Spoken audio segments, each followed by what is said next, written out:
Hello students, I am Muni Anjappa, popularly known as MNJ. I am going to explain the final accounts of sole trading concern. In case of final accounts, it is nothing but the accounts which is prepared on the year ending date to calculate profit or loss and financial position of the concern. ಇಲ್ಲಿ profit or loss ಅಂತ ಹೇಳಿದ್ರೆ ಯಾವುದೇ ಒಂದು business entity either it may be sole trading concern ಆಗಿರ್ಬೋದು, ಅಥವಾ partnership firm ಆಗಿರ್ಬೋದು, ಅಥವಾ joint stock company ಆಗಿರ್ಬೋದು, ಅಥವಾ ಮಲ್ಟಿ ನ್ಯಾಷನಲ್ ಕಂಪನಿ ಆಗಿರ್ಬೋದು, ಅಥವಾ ಟ್ರಾನ್ಸ್ ನ್ಯಾಷನಲ್ ಕಂಪನಿ ಆಗಿರ್ಬೋದು. The main intention is to earn profit, but unexpected ಆಗಿ they may incur a certain amount of loss. ಈ ಪ್ರಾಫಿಟ್ ಆರ್ ಲಾಸ್ ನ ಕ್ಯಾಲ್ಕುಲೇಟ್ ಮಾಡೋದಕ್ಕೆ ನಾವು ಫೈನಲ್ ಅಕೌಂಟ್ಸ್ ನ ಪ್ರಿಪೇರ್ ಮಾಡ್ತೀವಿ. ಅದರ ಜೊತೆಯಲ್ಲಿ ಒಂದು ಬ್ಯಾಲೆನ್ಸ್ ಶೀಟ್ ಅಂತ ಪ್ರಿಪೇರ್ ಮಾಡ್ತೀವಿ. ಏನ್ ಸರ್ ಇದು ಬ್ಯಾಲೆನ್ಸ್ ಶೀಟ್ ಅಂತ ಹೇಳುವಂತದ್ದು? Balance sheet is nothing but a statement which is prepared to calculate the financial position of the concern. ಇಲ್ಲಿ financial position ಅಂತ ಹೇಳುವಂತದ್ದು the list of assets and liabilities. ನಿಮ್ಮ ಒಂದು profit or loss account ನಾವು prepare ಮಾಡುವಂತದ್ದು it is based on nominal account. Nominal account rule ಏನಪ್ಪ ಹೇಳುತ್ತೆ ಅಂದ್ರೆ debit all expenses and losses, credit all incomes and gains. ಅದೇ ನಿಮ್ಮ ಒಂದು ಬ್ಯಾಲೆನ್ಸ್ ಶೀಟ್ ಪ್ರಿಪೇರ್ ಮಾಡುವಂತದ್ದು it is based on the accounting equation that is asset equal to liability plus capital. ನಿಮ್ಮ first chapter ನಲ್ಲಿ ಇದೆ accounting equation asset equal to liability plus capital. ಅದೇ ನಿಮ್ಮ profit or loss account ಇರುವಂತದ್ದು it is based on nominal account that is debit all expenses and losses, credit all incomes and gains. Final accounts in detail ನಾವು study ಮಾಡೋದಕ್ಕಿಂತ ಮುಂಚೆ let us discuss regarding business transaction.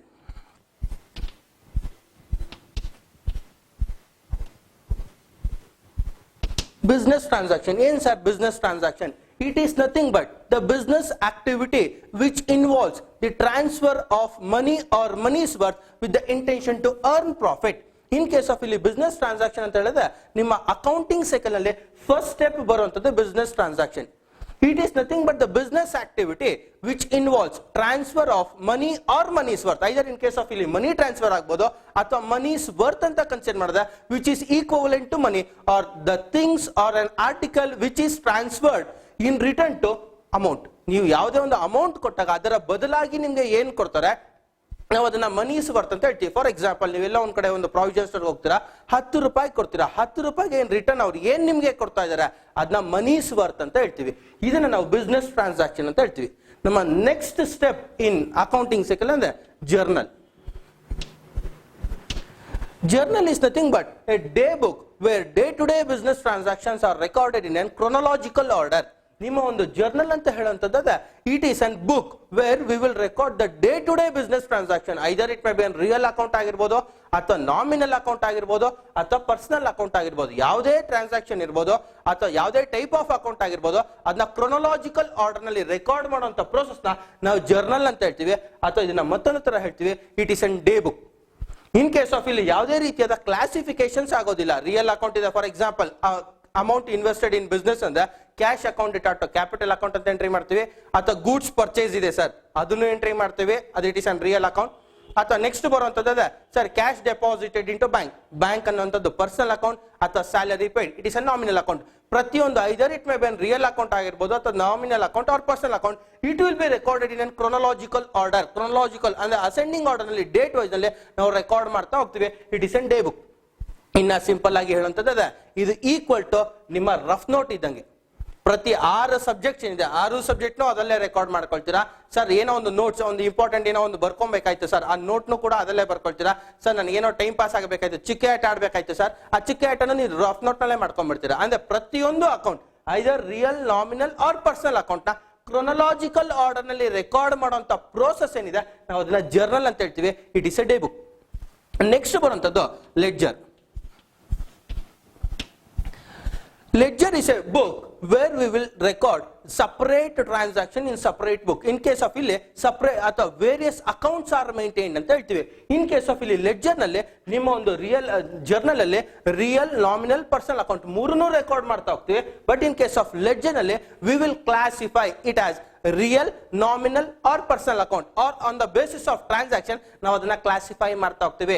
R similar transactions are recorded in a separate book. In case of similar transaction separate book ಅಥವಾ separate account ಅಲ್ಲಿ maintain ಮಾಡ್ತಾ ಹೋಗ್ತೀವಿ. For example purchase account, sales account, salary account, commission account, brokerage account, capital account, drawings account, motor car account, asset land and buildings account, ಈ ತರ separate transactions ಏನಿದೆ ಇಲ್ಲಿ various accounts R maintain ಅಂತ ಹೇಳ್ತೀವಿ. In case of ಇಲ್ಲಿ ಪ್ರತಿಯೊಂದನ್ನು record ಮಾಡ್ತಾ ಹೋಗ್ತೀವಿ. ಇದು ನಿಮ್ಮ ಒಂದು ಲೆಡ್ಜರ್ ಈಕ್ವಲ್ ಟು ನಿಮ್ಮ ನೋಟ್ಸ್ ಅಥವಾ ನಿಮ್ಮ ಏನು ಕ್ಲಾಸ್ ವರ್ಕ್ ಅಂತ ಹೇಳ್ತೀರಾ ಆ ತರ ಪ್ರತಿಯೊಂದು ಅಂದ್ರೆ in case of accountancy notes ಅಲ್ಲಿ ಅಕೌಂಟೆನ್ಸಿನ ಮಾತ್ರ ರೆಕಾರ್ಡ್ ಮಾಡ್ತಾ ಹೋಗ್ತೀರಾ. ಬಿಸ್ನೆಸ್ ಸ್ಟಡೀಸ್ ನೋಟ್ಸ್ ಅಲ್ಲಿ ಬಿಸ್ನೆಸ್ ಸ್ಟಡೀಸ್ ಮಾತ್ರ ಎಂಟ್ರಿ ಮಾಡ್ತಾ ಹೋಗ್ತೀರಾ. ಅಕೌಂಟೆನ್ಸಿ ನಿಮ್ಮ ಒಂದು ಕನ್ನಡ ನೋಟ್ಸ್ ನಲ್ಲಿ ಕನ್ನಡ ಮಾತ್ರ ಎಂಟ್ರಿ ಮಾಡ್ತಾ ಹೋಗ್ತೀರಾ. ಈ ತರ ಇಲ್ಲಿ ನಾವು ಅದನ್ನ ಕ್ಲಾಸಿಫೈ ಮಾಡ್ತಾ ಹೋಗ್ತೀವಿ. ಫಸ್ಟ್ ರಫ್ ನೋಟ್ ನಲ್ಲಿ ಬರ್ಕೊಳ್ತೀರಾ. ರಫ್ ನೋಟ್ ನಲ್ಲಿ ಬರ್ಕೊಂಡಿರೋದನ್ನ ನೋಟ್ಸ್ ಗೆ ನೀವು ಅದನ್ನ ಟ್ರಾನ್ಸ್ಫರ್ ಮಾಡ್ತಾ ಹೋಗ್ತೀರಾ. ಆ ಟ್ರಾನ್ಸ್ಫರ್ ಮಾಡುವಂತ ಪ್ರೋಸೆಸ್ ನಾವು ಲೆಡ್ಜರ್ ಪೋಸ್ಟಿಂಗ್ ಅಂತ ಹೇಳ್ತೀವಿ. ಇದಾದ್ಮೇಲೆ ನೆಕ್ಸ್ಟ್ ನಾವು ಪ್ರಿಪೇರ್ ಮಾಡುವಂತದ್ದು trial balance. In case of ಇಲ್ಲಿ ಟ್ರಯಲ್ ಬ್ಯಾಲೆನ್ಸ್ ಅಂತ ಹೇಳಿದ್ರೆ it is nothing but the blue print of final account. ನಿಮ್ಮ ಒಂದು ಫೈನಲ್ ಅಕೌಂಟ್ ಪ್ರಿಪೇರ್ ಮಾಡೋದಕ್ಕಿಂತ ಮುಂಚೆ ಒಂದು ಬ್ಲೂ ಪ್ರಿಂಟ್ ನ ರೆಡಿ ಮಾಡ್ತೀವಿ. ಯಾವ ತರ ನೀವು ಯಾವ್ದಾದ್ರು ಪ್ರೋಗ್ರಾಮ್ ಕೊಡೋದಕ್ಕಿಂತ ಮುಂಚೆ ಒಂದು ರಿಹರ್ಸಲ್ ಅಂತ ಯಾವ ತರ ಮಾಡ್ತಿರೋ ಅದೇ ತರನೇ ಇಲ್ಲಿ ನಾವು ಫೈನಲ್ ಒಂದು ಅಕೌಂಟ್ ನ ಪ್ರಿಪೇರ್ ಮಾಡ್ತೀವಿ. That is known as final account. Final account prepare ಮಾಡೋದಕ್ಕಿಂತ ಮುಂಚೆ ಒಂದು ಸ್ಟೇಟ್ಮೆಂಟ್ ನ ಪ್ರಿಪೇರ್ ಮಾಡ್ತೀವಿ. ಆ ಸ್ಟೇಟ್ಮೆಂಟ್ ನ ಟ್ರಯಲ್ ಬ್ಯಾಲೆನ್ಸ್ ಅಂತ ಹೇಳ್ತೀವಿ. ಏನ್ ಸರ್ ಇದು ಟ್ರಯಲ್ ಬ್ಯಾಲೆನ್ಸ್ ಅಂದ್ರೆ it is A statement where the ledger balances are entered. In case of ಇಲ್ಲಿ ಎಲ್ಲ ಪ್ರತಿಯೊಂದು ಲೆಡ್ಜರ್ ಏನ್ ಪ್ರಿಪೇರ್ ಮಾಡಿರ್ತೀರಾ ಆ ಲೆಡ್ಜರ್ ನಿಮ್ಮ ಒಂದು ಬ್ಯಾಲೆನ್ಸಸ್ ಏನಿರುತ್ತೆ either it may be debit balance or credit balance. ಆ ಬ್ಯಾಲೆನ್ಸಸ್ ನ ಸಪರೇಟ್ ಆಗಿ ನೀವು ಎಂಟ್ರಿ ಮಾಡ್ತಾ ಹೋಗ್ತೀರಾ ಒಂದು debit side and credit side of trial balance. In case of ಇದನ್ನ ಏನಕ್ಕೆ ಸರ್ ಪ್ರಿಪೇರ್ ಮಾಡ್ತೀವಿ? In order to rectify the errors if any before the preparation of final account. Final account preparation ಮಾಡೋದಕ್ಕಿಂತ ಮುಂಚೆ ಒಂದು statement ನ prepare ಮಾಡ್ತೀವಿ. ಅದನ್ನ trial balance. Trial balance ಏನಕ್ಕೆ ಸರ್ ಪ್ರಿಪೇರ್ ಮಾಡ್ತೀವಿ ಅಂದ್ರೆ ಏನಾದ್ರು ನಿಮ್ಮ ಒಂದು ಎರರ್ಸ್ ಇರ್ಬೋದು ಅಥವಾ ನಿಮ್ಮ ಒಂದು ಮಿಸ್ ಅಪ್ರಾಪ್ರಿಯೇಷನ್ ಏನಾದ್ರು ಆಗಿದೆ ಅಥವಾ ಏನಾದ್ರು ಫ್ರಾಡ್ಸ್ ಆಗಿದೆ ಅದನ್ನ ಐಡೆಂಟಿಫೈ ಮಾಡುವಂತ ದೃಷ್ಟಿಯಿಂದ ಒಂದು ಸ್ಟೇಟ್ಮೆಂಟ್ ಪ್ರಿಪೇರ್ ಮಾಡ್ತೀವಿ on the basis of ledger balances. ನಿಮ್ಮ ಲೆಡ್ಜರ್ ಬ್ಯಾಲೆನ್ಸಸ್ ಏನಿದೆ ಆ ಬೇಸಿಸ್ ನಲ್ಲಿ ಅಥವಾ ಲೆಡ್ಜರ್ ಬ್ಯಾಲೆನ್ಸಸ್ ನ ತಗೊಂಡು ನಾವು ಟ್ರಯಲ್ ಬ್ಯಾಲೆನ್ಸ್ ಪ್ರಿಪೇರ್ ಮಾಡ್ತೀವಿ. ಅದಾದ್ಮೇಲೆ ನೆಕ್ಸ್ಟ್ ನಾವು ಪ್ರಿಪೇರ್ ಮಾಡುವಂತದ್ದು final accounts. In case of ಇಲ್ಲಿ ಫೈನಲ್ ಅಕೌಂಟ್ಸ್ ಅಂದ್ರೆ it is nothing but the account which is prepared on the year ending date. Year ending ಅಂತ ಹೇಳಿದ್ರೆ ನಿಮ್ಗೆ ಒಂದು ಕನ್ಫ್ಯೂಷನ್ ಆಗ್ಬೋದು. ಸರ್ ಇಯರ್ ಎಂಡಿಂಗ್ ಅಂದ್ರೆ ಯಾವುದು sir? Majority of the concern will follow financial year concept. In case of ಇಲ್ಲಿ financial year ಅಂತ consider ಮಾಡಿದ financial year or accounting year or previous year ಅಥವಾ ಅಕಾಡೆಮಿಕ್ ಇಯರ್. ಈವನ್ ನಿಮ್ಮ academic year ನ ನೋಡ್ಕೊಳ್ಳಿ. ನಿಮ್ಮ ಅಕಾಡೆಮಿಕ್ ಇಯರ್ ನಲ್ಲಿ 2015-16 ಅಂತ ಬರ್ದಿರ್ತಾರೆ. 2015-16 ಏನ್ ಸರ್ ಇದು ಎರಡೆರಡು ಇಯರ್ ನ ಮೆನ್ಷನ್ ಮಾಡಿದ್ದಾರೆ ಅಂದ್ರೆ which starts from 1st April and ends on 31st March next year. In case of ಇಲ್ಲಿ it should consist of 12 months. ನಿಮ್ಮ ಫೈನಾನ್ಷಿಯಲ್ ಇಯರ್ ಆಗಿರ್ಬೋದು, ಅಕೌಂಟಿಂಗ್ ಇಯರ್ ಅಥವಾ ಪ್ರೀವಿಯಸ್ ಇಯರ್ ಅಥವಾ academic year which starts on 1st April and ends on 31st March next year ನಲ್ಲಿ end ಆಗುತ್ತೆ. It consist of 12 months. Majority of the concern ನನ್ನ ಪ್ರಕಾರ ಹೇಳುವಂತದ್ದು ಹೆಚ್ಚು ಕಡಿಮೆ 90 to 92% of the business concern will follow financial year concept ಅಂದ್ರೆ April to March. ಇನ್ನ ಒಂದು 5 to 6% ಫಾಲೋ ಮಾಡುವಂತದ್ದು ಕ್ಯಾಲೆಂಡರ್ ಇಯರ್ ಅಂತ ಹೇಳ್ತೀವಿ. ನಾರ್ಮಲಿ ಕ್ಯಾಲೆಂಡರ್ ಇಯರ್ ನಮಗೆ ಗೊತ್ತಿರೋಂಗೆ which starts from 1st January and ends on 31st December. Same year ನಲ್ಲೇ end ಆಗುತ್ತೆ. ಜನವರಿ ಟು ಡಿಸೆಂಬರ್ ಏನಿದೆ ಅದನ್ನ ನಾವು ಕ್ಯಾಲೆಂಡರ್ ಇಯರ್ ಅಂತ ಹೇಳ್ತೀವಿ. ಅದೇ ನಿಮ್ಮ ಒಂದು ಏಪ್ರಿಲ್ ಟು ಮಾರ್ಚ್ ಅಥವಾ ನಿಮ್ಮ ಅಕಾಡೆಮಿಕ್ ಇಯರ್ ನ ಕನ್ಸಿಡರ್ ಮಾಡುವಂತದ್ದು which starts from 1st April and ends on 31st March next year. ಇದು ಹೆಚ್ಚು ಕಡಿಮೆ 4 to 5%. ಇನ್ನ ತುಂಬಾ ಕಡಿಮೆ ಪರ್ಸೆಂಟೇಜ್ ಅಂದ್ರೆ ಒಂದು ಯಾವ್ದೊಂದು 1 to 2% of the business concern ಏನಿದೆ ನಾರ್ಮಲಿ ಪಾನ್ ಬ್ರೋಕರ್ಸ್ ಏನಿದ್ದಾರೆ ಆ ಪಾನ್ ಬ್ರೋಕರ್ಸ್ ಫಾಲೋ ಮಾಡುವಂತದ್ದು ಈ ಕಡೆ ಫೈನಾನ್ಷಿಯಲ್ ಇಯರ್ ಅಲ್ಲ ಕ್ಯಾಲೆಂಡರ್ ಇಯರ್ ಅಲ್ಲ, ಅವ್ರು ಫಾಲೋ ಮಾಡುವಂತದ್ದು ದಿವಾಲಿ ಟು ದಿವಾಲಿ ಲಕ್ಷ್ಮೀ ಪೂಜೆಯಿಂದ ಅವ್ರ ಅಕೌಂಟಿಂಗ್ ಒಂದು ಬುಕ್ ಅನ್ನ ಪ್ರಿಪೇರ್ ಸ್ಟಾರ್ಟ್ ಮಾಡ್ತಾರೆ. ನೆಕ್ಸ್ಟ್ ಫೈನಾನ್ಷಿಯಲ್ ಇಯರ್ ಅಂದ್ರೆ ನೆಕ್ಸ್ಟ್ ಲಕ್ಷ್ಮೀ ಪೂಜೆಗೆ ಆ ಅಕೌಂಟಿಂಗ್ ಇಯರ್ ಕ್ಲೋಸ್ ಆಗುತ್ತೆ. ಅವ್ರ ಪ್ರಕಾರ ಇದು ಕೂಡ 12 months. ಇದು ಇಯರ್ ಎಂಡಿಂಗ್ ಡೇಟ್ ಅಂದ್ರೆ ನಿಮ್ಮ ಒಂದು 31st March ಆಗಿರ್ಬೋದು ಅಥವಾ 31st December ಆಗಿರ್ಬೋದು ಅಥವಾ ನಿಮ್ಮ ಒಂದು ಲಕ್ಷ್ಮೀ ಪೂಜೆ ಆಗಿರ್ಬೋದು. ಆ ಒಂದು ಇಯರ್ ನಲ್ಲಿ ಆ ಒಂದು ಡೇಟ್ ನಲ್ಲಿ ನೀವೇನು ಅಕೌಂಟ್ ನ ಪ್ರಿಪೇರ್ ಮಾಡ್ತೀರಾ ನಾವು ಅದನ್ನ ಫೈನಲ್ ಅಕೌಂಟ್ಸ್ ಅಂತ ಹೇಳ್ತೀವಿ. ಏನಕ್ಕೆ ಸರ್ ಪ್ರಿಪೇರ್ ಮಾಡೋಂಥದ್ದು ಅಂದ್ರೆ with the intention to calculate profit or loss. ನಮ್ಮ ಒಂದು ಬಿಸ್ನೆಸ್ ಎಂಟಿಟಿಗೆ ಅದು ಪ್ರಾಫಿಟ್ ಆಗಿದೆಯಾ ಆ ಒಂದು ಪರ್ಟಿಕ್ಯುಲರ್ ಫೈನಾನ್ಷಿಯಲ್ ಇಯರ್ ನಲ್ಲಿ ಅಥವಾ ಲಾಸ್ ಆಗಿದೆಯಾ ಅಂತ ತಿಳ್ಕೊಳ್ಳುವಂತ ದೃಷ್ಟಿಯಿಂದ ಫೈನಲ್ ಅಕೌಂಟ್ಸ್ ನ ಪ್ರಿಪೇರ್ ಮಾಡ್ತೀವಿ. ಜಸ್ಟ್ ಪ್ರಾಫಿಟ್ ಆರ್ ಲಾಸ್ ಅಷ್ಟೇ ಅಲ್ಲ, ನಮಗೆ ಬೇಕಾಗಿರುವಂತದ್ದು ನಮ್ಮ ಬಿಸ್ನೆಸ್ ಎಂಟಿಟಿಯ ಅಸೆಟ್ಸ್ ಎಷ್ಟಿದೆ, ಲಯಬಿಲಿಟೀಸ್ ಎಷ್ಟಿದೆ ಅಥವಾ ನಮ್ಮ ಒಂದು ಕ್ಯಾಪಿಟಲ್ ಎಷ್ಟು ಇನ್ವೆಸ್ಟ್ಮೆಂಟ್ ಮಾಡಿದೀವಿ ಅದನ್ನ ತಿಳ್ಕೊಳ್ಳುವಂತ ದೃಷ್ಟಿಯಿಂದ ಬ್ಯಾಲೆನ್ಸ್ ಶೀಟ್ ನ ಪ್ರಿಪೇರ್ ಮಾಡ್ತೀವಿ. Balance sheet is nothing but the statement which is prepared in order to know the financial position of the concern. ನಿಮಗೊಂದು ಡೌಟ್ ಬರ್ಬೋದು, ಸರ್ ಇಲ್ಲೇನೋ ಏಪ್ರಿಲ್ ಟು ಮಾರ್ಚ್ ಅಂತ ಹೇಳಿದ್ರೆ, ಇಲ್ಲೇನೋ ಜನವರಿ ಟು ಡಿಸೆಂಬರ್ ಅಂತ ಹೇಳಿದ್ರೆ ಲಕ್ಷ್ಮೀ ಪೂಜೆಯಿಂದ ಲಕ್ಷ್ಮೀ ಪೂಜೆ ಅಂತ ಹೇಳಿದ್ದೀರಾ ಸರ್. ಅಕಸ್ಮಾತ್ ನಾನು ಹೊಸದಾಗಿ business concern 1st November start ಮಾಡಿದೀನಿ ಸರ್, ನನ್ನ ಫೈನಾನ್ಷಿಯಲ್ ಇಯರ್ ಏನು, ಅಥವಾ ನಾನು ಎಷ್ಟು ಮಂತ್ಸ್ಗೆ ನನ್ನ ಫೈನಾನ್ಷಿಯಲ್ ಇಯರ್ ನನ್ನ ಪ್ರಾಫಿಟ್ ಆರ್ ಲಾಸ್ ನ ಕ್ಯಾಲ್ಕುಲೇಟ್ ಮಾಡ್ಕೊಳ್ಳಿ. ಆ ತರ ಕೇಳಿದಾಗ it starts from the date of establishment, ಯಾವತ್ತು ಸ್ಟಾರ್ಟ್ ಆಗಿದೆ ಆ ಡೇಟ್ ಇಂದ ಆ ವರ್ಷದ ಕೊನೆಯವರೆಗೂ. ಅಂದ್ರೆ for example 1st November 2015 start ಆಗಿದೆ till 31st ಮಾರ್ಚ್ 2016. ಅಂದ್ರೆ ಆ ಒಂದು ಪರ್ಟಿಕ್ಯುಲರ್ ಇಯರ್ ಜಸ್ಟ್ 4 ಮಂತ್ಸ್ ಗೆ ನೀವು ಪ್ರಾಫಿಟ್ ಆರ್ ಲಾಸ್ ನ ಕ್ಯಾಲ್ಕುಲೇಟ್ ಮಾಡ್ತೀರಾ. But next financial year which starts from 1st April 2016 till 31st March 2017, ಅದು 12 ಮಂತ್ಸ್ ಇರುತ್ತೆ. But in the initial year ಏನಾಗುತ್ತೆ, in the year of establishment, it starts from the date of establishment and ends on 31st March next year. In case of ಇಲ್ಲಿ normally ನಾವು business individual ಆಗಿ ಹೇಳ್ಬೇಕಾದ್ರೆ ನಾವು ಹೇಳ್ತೀವಿ, sir ನನ್ನ ಹತ್ರ 20 ಲಕ್ಷ ರೂಪಾಯಿ ಆಸ್ತಿ ಇದೆ ಸರ್, ಒಂದೇ ಒಂದು ರೂಪಾಯಿ ಕೂಡ ನನಗೆ ಸಾಲ ಇಲ್ಲ, ಅಂದ್ರೆ ಲಯಬಿಲಿಟಿ ಇಲ್ಲ. ಅಂದರೆ ಅಕೌಂಟಿಂಗ್ ಈಕ್ವೇಶನ್ ಏನಪ್ಪಾ ಹೇಳುತ್ತಂದ್ರೆ asset should be equal to liability plus capital. ನನ್ನ ಹತ್ರ 20 ಲಕ್ಷ ರೂಪಾಯಿ ಇದೆ ಸರ್ ಅಂತ ಹೇಳೋದಂತಂದ್ರೆ 20 ಲಕ್ಷ ರೂಪಾಯಿ ನನ್ನ ಹತ್ರ ಆಸ್ತಿ ಇದೆ, 1 ರೂಪಾಯಿ ಸಾಲ ಇಲ್ಲ ಅನ್ನೋಂಥದ್ದೇ ಅದೇ ಲಯಬಿಲಿಟಿ 0 ಪ್ಲಸ್ ಕ್ಯಾಪಿಟಲ್. ನಿಮ್ಮ ಓನ್ ಅಮೌಂಟ್, ಯಾವ್ದು ಅರ್ನ್ಡ್ ಅಮೌಂಟ್ ಅಥವಾ ನಿಮ್ಮ ಒಂದು ಪೇರೆಂಟ್ಸ್ ಕೊಟ್ಟಿರುವಂತ ಅಮೌಂಟ್ ನಿಮ್ಮ ಹತ್ರ ಇರಬೇಕು. ನಾವು ಅದನ್ನ ಕ್ಯಾಪಿಟಲ್ ಅಂತ ಹೇಳ್ತೀವಿ. Capital is nothing but the amount which has been invested by the proprietor on the date of establishment or incorporation of the business entity. ನಿಮ್ಮ ಒಂದು ಸೇವಿಂಗ್ಸ್ ಅಮೌಂಟ್ ಆಗಿರ್ಬೋದು ಅಥವಾ ನಿಮ್ಮ ಪೇರೆಂಟ್ಸ್ ಕೊಟ್ಟಿರುವಂತ ಅಮೌಂಟ್ ಆಗಿರ್ಬೋದು, ಆ ಅಮೌಂಟ್ ನ ನೀವು ಡೇಟ್ ಆಫ್ ಎಸ್ಟಾಬ್ಲಿಷ್ಮೆಂಟ್ ಏನು ಇನ್ವೆಸ್ಟ್ಮೆಂಟ್ ಮಾಡ್ತೀರಾ ಅದೇ ಕ್ಯಾಪಿಟಲ್. ಕನ್ನಡದಲ್ಲಿ ಹೇಳುವಂತದ್ದೇ ಬಂಡವಾಳ ಅಂತ ಹೇಳ್ತೀವಿ. ಆ ಬಂಡವಾಳ ನೀವು ಇನ್ವೆಸ್ಟ್ಮೆಂಟ್ ಮಾಡಿದ್ರೆ ಅದು ಈಕ್ವಲ್ ಟು ಅಸೆಟ್ ಆಗಿರ್ಬೇಕು. ಇಲ್ಲ ಸರ್ ನಾನು ಕ್ಯಾಪಿಟಲ್ ಇನ್ವೆಸ್ಟ್ಮೆಂಟ್ ಮಾಡಿರುವಂತದ್ದು 5 ಲಕ್ಷ ಅದೇ, 15 ಲಕ್ಷ ರೂಪಾಯಿ ನೀವು ಸಾಲ ತಗೊಂಡಿರ್ತೀರಾ. ಅವಾಗ ಮಾತ್ರ ಸರ್ ನಾನೊಂದು ವೆಹಿಕಲ್ ತಗೊಳ್ತಾ ಇದ್ದೀನಿ, ವೆಹಿಕಲ್ 50,000 ರೂಪಾಯಿ ಸರ್, ಒಂದು ವೆಹಿಕಲ್ 2 ವೀಲರ್ ತಗೊಳ್ತಾ ಇದ್ದೀನಿ, ನಿಮ್ಮ ಸೇವಿಂಗ್ಸ್ ಆಗಿದೆ, ಅದು ಕ್ಯಾಪಿಟಲ್. ಇಲ್ಲ ಅನ್ನೋಂಥದ್ದೇ ಅಂದ್ರೆ ವೆಹಿಕಲ್ ನಿಮ್ಮ ಹತ್ರ ಒಂದು 50,000 ರೂಪಾಯಿ ಬೆಲೆ ಬಾಳುವಂತ ಒಂದು ವೆಹಿಕಲ್ ಇದೆ ಸರ್, ಮೋಟಾರ್ ವೆಹಿಕಲ್. ಒಂದು ನೀವೇ ಓನ್ ಸೇವಿಂಗ್ಸ್ ಇದೆ ಸರ್, ನನ್ನೇ ಬಂಡವಾಳ ಇದೆ, ನಾನೇ ಸೇವಿಂಗ್ಸ್ ಮಾಡಿದ್ದೀನಿ, 25,000 ರೂಪಾಯಿ ಅಥವಾ 30,000 ರೂಪಾಯಿ ಇದೆ ಸರ್, ನನ್ನ ಓನ್ ಸೇವಿಂಗ್ಸ್ ಇದೆ ಅಂದ್ರೆ ನೀವು 20,000 ರೂಪಾಯಿ ಸಾಲ ತಗೊಳ್ಳೇಬೇಕು. ಸರ್ ಇಲ್ಲ ಸರ್ ಇವಾಗ ನಮ್ಮ ಒಂದು ಮಾರ್ಕೆಟ್ ನಲ್ಲಿ ನೋಡುವಂತದ್ದೇ ಮಾರ್ಕೆಟ್ ಟ್ರೆಂಡ್ 0% ಇಂಟ್ರೆಸ್ಟ್, ಅಂದ್ರೆ ನೀವು ಯಾವುದೇ ಡೌನ್ ಪೇಮೆಂಟ್ ಮಾಡ್ಬೇಕಾಗಿಲ್ಲ, ವೆಹಿಕಲ್ ನ ತಗೊಂಡೋಗಿ. ಆ ತರ ಆದಾಗ 50,000 ರೂಪಾಯಿ ಅಥವಾ ಮೋಟಾರ್ ವೆಹಿಕಲ್ ಇದೆ, ನನ್ನ ಕ್ಯಾಪಿಟಲ್ ಏನು ಇಲ್ಲ, 50,000 ರೂಪಾಯಿ ಅಷ್ಟು ಸಾಲ ಆಗುತ್ತೆ. ಅಂದ್ರೆ asset should be equal to liability plus capital. In case of ಇಲ್ಲಿ ನಮ್ಮ ಒಂದು ಫೈನಲ್ ಅಕೌಂಟ್ಸ್ ನಲ್ಲಿ ನೆಕ್ಸ್ಟ್ ಬರುವಂತದ್ದು ಈ ಪ್ರಾಫಿಟ್ ಆರ್ ಲಾಸ್ ನ ಕ್ಯಾಲ್ಕುಲೇಟ್ ಮಾಡೋದಕ್ಕೆ ಎರಡು ಅಕೌಂಟ್ ನ ಪ್ರಿಪೇರ್ ಮಾಡ್ತೀವಿ. ಒಂದು ಟ್ರೇಡಿಂಗ್ ಅಕೌಂಟ್, ಮತ್ತೊಂದು ಪ್ರಾಫಿಟ್ ಆರ್ ಲಾಸ್ ಅಕೌಂಟ್. ಏನ್ ಸರ್ ಟ್ರೇಡಿಂಗ್ ಅಕೌಂಟ್ ಅಂದ್ರೆ ಏನು? It is nothing but the account which is prepared to calculate gross profit or gross loss by considering the direct expenses which is incurred for the purpose of production. In case of ಯಾವ expenses ನಿಮ್ಮ production process ಗೆ direct ಆಗಿ relate ಆಗಿದೆ ಅದನ್ನ ಮಾತ್ರ consider ಮಾಡ್ತಾ ಹೋಗ್ತೀವಿ ನಿಮ್ಮ ಟ್ರೇಡಿಂಗ್ ಅಕೌಂಟ್ ನಲ್ಲಿ. Trading account is the account which is prepared to calculate gross profit or gross loss. ಒಂದು gross profit ಆಗಿರಬೇಕು ಅಥವಾ gross loss ಆಗಿರಬೇಕು by considering the direct expenses or the expenses which is related for the purpose of production. ನಿಮ್ಮ expenses ಯಾವ್ದು production process ಗೆ ಮಾತ್ರ effect ಆಗುತ್ತೆ. For example raw materials ಆಗಿರ್ಬೋದು, ಅಥವಾ ನಿಮ್ಮ ಒಂದು ವೇಜಸ್ ಆಗಿರ್ಬೋದು, ಅಥವಾ ನಿಮ್ಮ ಒಂದು ಮ್ಯಾನುಫ್ಯಾಕ್ಚರಿಂಗ್ ಎಕ್ಸ್ಪೆನ್ಸಸ್ ಆಗಿರ್ಬೋದು, ಅಥವಾ ಬೇರೆ ಯಾವ್ದೋ ಫ್ರೈಟ್ ಚಾರ್ಜಸ್ ಆಗಿರ್ಬೋದು, ಕ್ಯಾರಿಯೇಜ್ ಇನ್ವರ್ಟ್ಸ್ ಆಗಿರ್ಬೋದು, ಈ ತರ ಡೈರೆಕ್ಟ್ ಎಕ್ಸ್ಪೆನ್ಸಸ್ ಯಾವ್ದು ನಿಮ್ಮ ಪ್ರೊಡಕ್ಷನ್ ಪ್ರೋಸೆಸ್ ಗೆ ರಿಲೇಟ್ ಆಗಿದೆ ಅದನ್ನ ಮಾತ್ರ ತಗೊಳ್ತೀವಿ. ಅಲ್ಲಿ ಬರುತ್ತದೆ gross profit or gross loss. Next ಬರುವಂತದ್ದು profit or loss account.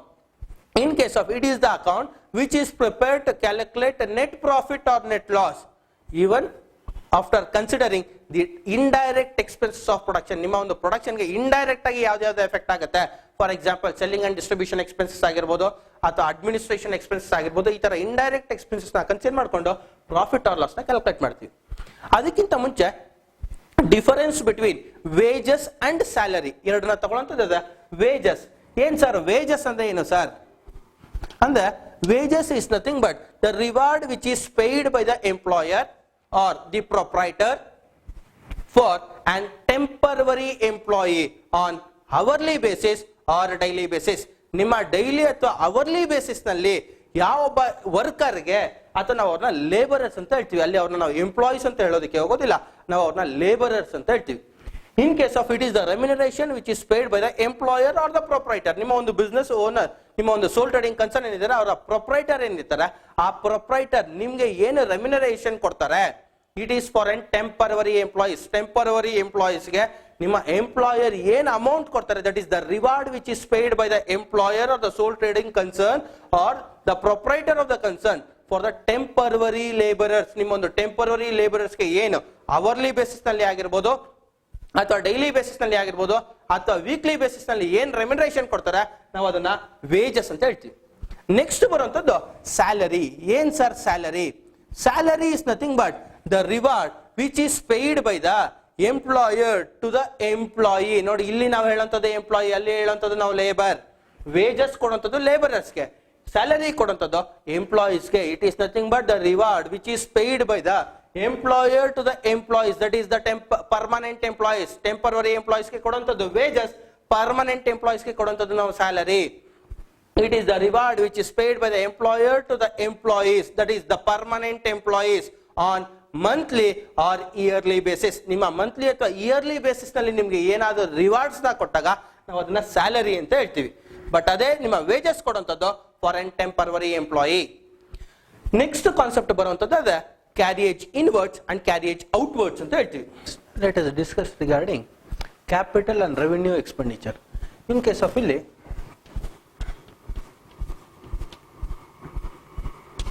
expenses, in case of normally ನಾವು ನಾಮಿನಲ್ ಅಕೌಂಟ್ ಹೇಳ್ಬೇಕಾದ್ರೆ ಹೇಳ್ತೀವಿ debit all expenses and losses, credit all incomes and gains ಅಂತ ಹೇಳ್ತೀವಿ. ಬಟ್ ಸುಮಾರು ಜನಕ್ಕೆ ಎಕ್ಸ್ಪೆನ್ಸಸ್ ಅಂಡ್ ಲಾಸಸ್ ಎರಡಕ್ಕೂ ಇರೋ ಡಿಫರೆನ್ಸ್ ಗೊತ್ತಿರೋದಿಲ್ಲ. ಎಕ್ಸ್ಪೆನ್ಸಸ್ ಅಂದ್ರೆ ಏನು ಸರ್ ಅಂದ್ರೆ any amount which has been spend in return to an benefit. Sir ನಾನು ಯಾವ್ದೊಂದು ಬೆನಿಫಿಟ್ ತಗೊಂಡೆ ಸರ್, ಅದಕ್ಕೆ ನಾನು ಅಮೌಂಟ್ ನ ಇನ್ಕರ್ ಮಾಡ್ತಾ ಇದ್ದೀನಿ.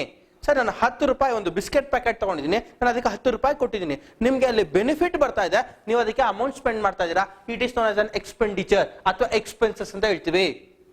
ಸರ್ ಅಥವಾ ಯಾವ್ದೋ ಒಬ್ಬ ಪ್ರೊಫೆಷನಲ್ ಡಾಕ್ಟರ್ ಹತ್ರ ಹೋಗಿದ್ದೆ, ಅಥವಾ ಬೇರೆ ಇನ್ನೆಲ್ಲ ಒಂದ್ ಕಡೆ ಒಬ್ಬ ಆರ್ಕಿಟೆಕ್ಟ್ ಹತ್ರ ಹೋಗಿದ್ದೆ, ಅಥವಾ ಬೇರೆ ಇನ್ನೆಲ್ಲ ಒಂದು ವೆಹಿಕಲ್ ಅನ್ನ ಸರ್ವಿಸ್ ಕೊಟ್ಟಿದೆ ಸರ್, ಅಲ್ಲಿ ನಿಮ್ಗೆ ಬೆನಿಫಿಟ್ ಸಿಗ್ತಾ ಇದೆ ಅಥವಾ ಸರ್ವಿಸ್ ಸಿಗ್ತಾ ಇದೆ ಅಥವಾ ಗೂಡ್ ಸಿಗ್ತಾ ಇದೆ, ಅದಕ್ಕೆ ನೀವೇನಾದ್ರು ಅಮೌಂಟ್ ನ ಇನ್ಕರ್ ಮಾಡದೆ ನಾವು ಅದನ್ನ ಎಕ್ಸ್ಪೆನ್ಸಸ್ ಅಂತ ಹೇಳ್ತೀವಿ.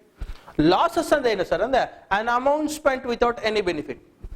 ಸರ್ ನಾನು ಯಾವುದೇ ಬೆನಿಫಿಟ್ ಇಲ್ಲದೆ ಅಮೌಂಟ್ ಕಳ್ಕೊಂಡ್ಬಿಟ್ಟೆ sir.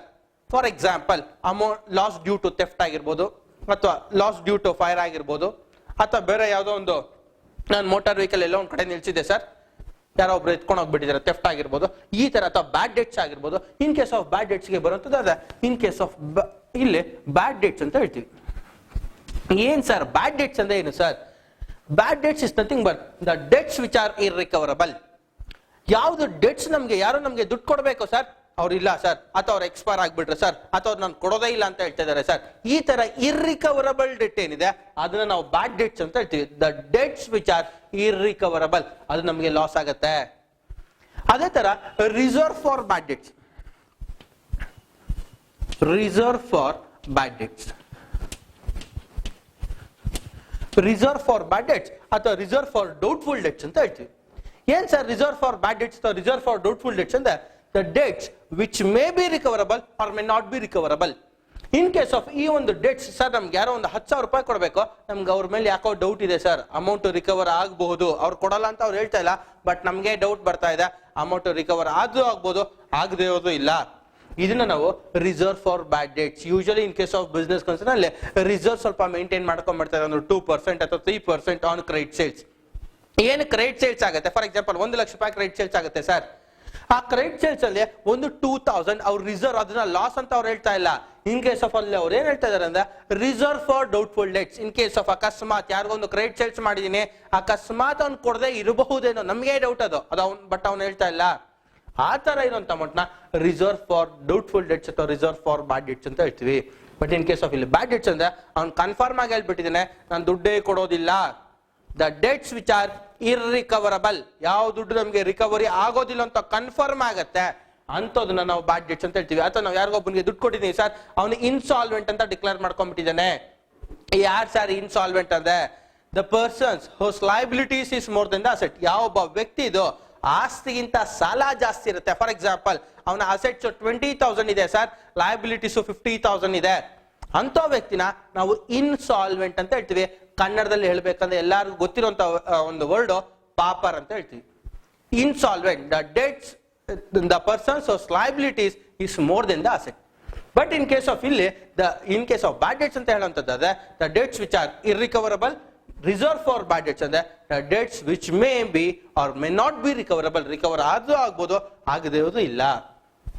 Next in case of ಇಲ್ಲಿ ಎಕ್ಸ್ಪೆನ್ಸಸ್ ಅಂದ್ರೆ ಗೊತ್ತಾಯ್ತು. ದ ಎಕ್ಸ್ಪೆನ್ಸ್ ಅಂದ್ರೆ ಗೊತ್ತಾಯ್ತಲ್ಲ. ಇನ್ ಕೇಸ್ ಆಫ್ ಇಲ್ಲಿ ಎಕ್ಸ್ಪೆನ್ಸ್ ಅಂದ್ರೆ an amount spend in return to an benefit, loss ಅನ್ನುವಂಥದ್ದು the amount spend without any benefit. In case of ಈ ಎಕ್ಸ್ಪೆನ್ಸಸ್ ನ ಎರಡು ತರ ಕ್ಲಾಸಿಫೈ ಮಾಡ್ತೀವಿ. ಒಂದು ಕ್ಯಾಪಿಟಲ್ ರೆಸಿಟ್, ಕ್ಯಾಪಿಟಲ್ ಎಕ್ಸ್ಪೆಂಡಿಚರ್, ಮತ್ತೊಂದು ರೆವಿನ್ಯೂ ಎಕ್ಸ್ಪೆಂಡಿಚರ್. ಕ್ಯಾಪಿಟಲ್ ಎಕ್ಸ್ಪೆಂಡಿಚರ್ ಅಂದ್ರೆ ಏನು sir? Capital expenditure is nothing but an expenditure which is non recurring in nature. Recurring in nature ಅನ್ನೋಂಥದ್ದು ರಿಪೀಟ್ ಆಗ್ತಾ ಇರೋಂಥದ್ದು, ಅಥವಾ ಇನ್ನ ಸಿಂಪಲ್ ಆಗಿ ಹೇಳ್ಬೇಕಂದ್ರೆ ನಾನ್ ರಿಪಿಟೇಟಿವ್ ಇನ್ ನೇಚರ್. ರಿಪೀಟೇ ಆಗೋದಿಲ್ಲ ಸರ್. ಯಾವಾಗ್ಲೋ ಒಂದ್ಸತಿ 5 years once ಅಥವಾ 10 years once ಅಥವಾ 20 years once ಇದು ಯಾವಾಗ್ಲೂ ನಾವು ಇನ್ಕರ್ ಮಾಡಬಹುದು. It is nothing but the expenditure which is non-recurring in nature. Athwa capital expenditure are the expenditure which are incurred for the acquisition of fixed asset, land and building, plant and machinery, motor car. ಈ ತರ ನಿಮ್ಮ ಒಂದು fixed assets ಅಥವಾ free hold ಪ್ರಮಿಸಸ್, patents, ಈ ತರ ನಿಮ್ಮ ಒಂದು fixed assets ನ ಅಕ್ವೈರ್ ಮಾಡ್ಕೊಳ್ಳೋದಕ್ಕೆ ಏನ್ ಅಮೌಂಟ್ ನ ನೀವು ಖರ್ಚು ಮಾಡ್ತೀರಾ ಅದನ್ನ capital expenditure. For example land and building purchase ಮಾಡ್ತೀರಾ, ಡೈಲಿ ಲ್ಯಾಂಡ್ ಅಂಡ್ ಬಿಲ್ಡಿಂಗ್ ನೀವು ಪರ್ಚೇಸ್ ಮಾಡ್ತೀರಾ? ಅಥವಾ ನೀವು ಯಾವ್ದೋ ಒಂದು ಪ್ಲಾಂಟ್ ಅಂಡ್ ಮಿಷನರಿ ತಗೊಳ್ತೀರಾ, ಡೈಲಿ ಪರ್ಚೇಸ್ ಮಾಡ್ತೀರಾ? ಯಾವಾಗ್ಲೋ ಒಂದು ಸತಿ, ಅಂದ್ರೆ in case of 10 years once. ಅಥವಾ sir motor car sir daily purchase ಮಾಡ್ತೀರಾ, ನಾನ್ ರೆಕರಿಂಗ್ ಇನ್ ನೇಚರ್. ಈ ತರ ರಿಪಿಟೇಟಿವ್ ಆಗದೆ ಇರುವಂತ ಎಕ್ಸ್ಪೆಂಡಿಚರ್ ಏನಿದೆ ಅಂತದನ್ನ ನಾವು ಕ್ಯಾಪಿಟಲ್ ಎಕ್ಸ್ಪೆಂಡಿಚರ್ಸ್ ಅಂತ ಹೇಳ್ತೀವಿ. That is the acquisition of fixed assets. Revenue expense ಅಥವಾ ರೆವಿನ್ಯೂ ಎಕ್ಸ್ಪೆಂಡಿಚರ್ ಅಂತ ಹೇಳುವಂತದ್ದು these are the expenditure which are non recurring in nature. Revenue expenditures are the expenditure which are repetitive in nature. ಯಾವ್ದು repeat ಆಗ್ತಾ ಹೋಗುತ್ತೆ ಅಂದ್ರೆ yearly once ಆಗಿರ್ಬೋದು, ಅಥವಾ monthly once ಆಗಿರ್ಬೋದು, ಅಥವಾ ಡೈಲಿ ಆಗಿರ್ಬೋದು. ಯಾವ ಎಕ್ಸ್ಪೆಂಡಿಚರ್ ರಿಪೀಟ್ ಆಗ್ತಾ ಹೋಗುತ್ತೆ ಅಂತದನ್ನ ನಾವು ರೆವಿನ್ಯೂ ಎಕ್ಸ್ಪೆಂಡಿಚರ್ಸ್ ಅಂತ ಹೇಳ್ತೀವಿ. For example salary paid, commission paid, brokerage paid, insurance premium paid, electricity bill paid, water bill paid. ಈ ತರ ನಿಮ್ಮ ಒಂದು ಎಕ್ಸ್ಪೆನ್ಸಸ್ ಯಾವ್ದು ರೆಕರಿಂಗ್ ಇನ್ ನೇಚರ್ ಇರುತ್ತೆ ಅಥವಾ ರಿಪಿಟೇಟಿವ್ ಇನ್ ನೇಚರ್ ಇರುತ್ತೆ ಅಂತದನ್ನ ನಾವು ರೆವಿನ್ಯೂ ಎಕ್ಸ್ಪೆಂಡಿಚರ್ಸ್ ಅಂತ ಹೇಳ್ತೀವಿ. ನೆಕ್ಸ್ಟ್ ಹೇಳುತ್ತದೆ receipts. Receipts in case of ಇಲ್ಲಿ ಇನ್ಕಮ್, ಇಲ್ಲಿ it can be classified into two, that is capital and revenue. Capital receipts are the receipts which are non-recurring in nature. In case of ಯಾವ receipts ನಮಗೆ ಏನು income generate ಆಗ್ತಾ ಇದೆ ಆ income non repetitive in nature ಇದ್ದಾಗ, for example sale of building, sale of motor car, gift received from grandfather ಅಥವಾ legacies ಅಂತ ಹೇಳ್ತೀವಿ. It is nothing but the gift received by way of will of a deceased person.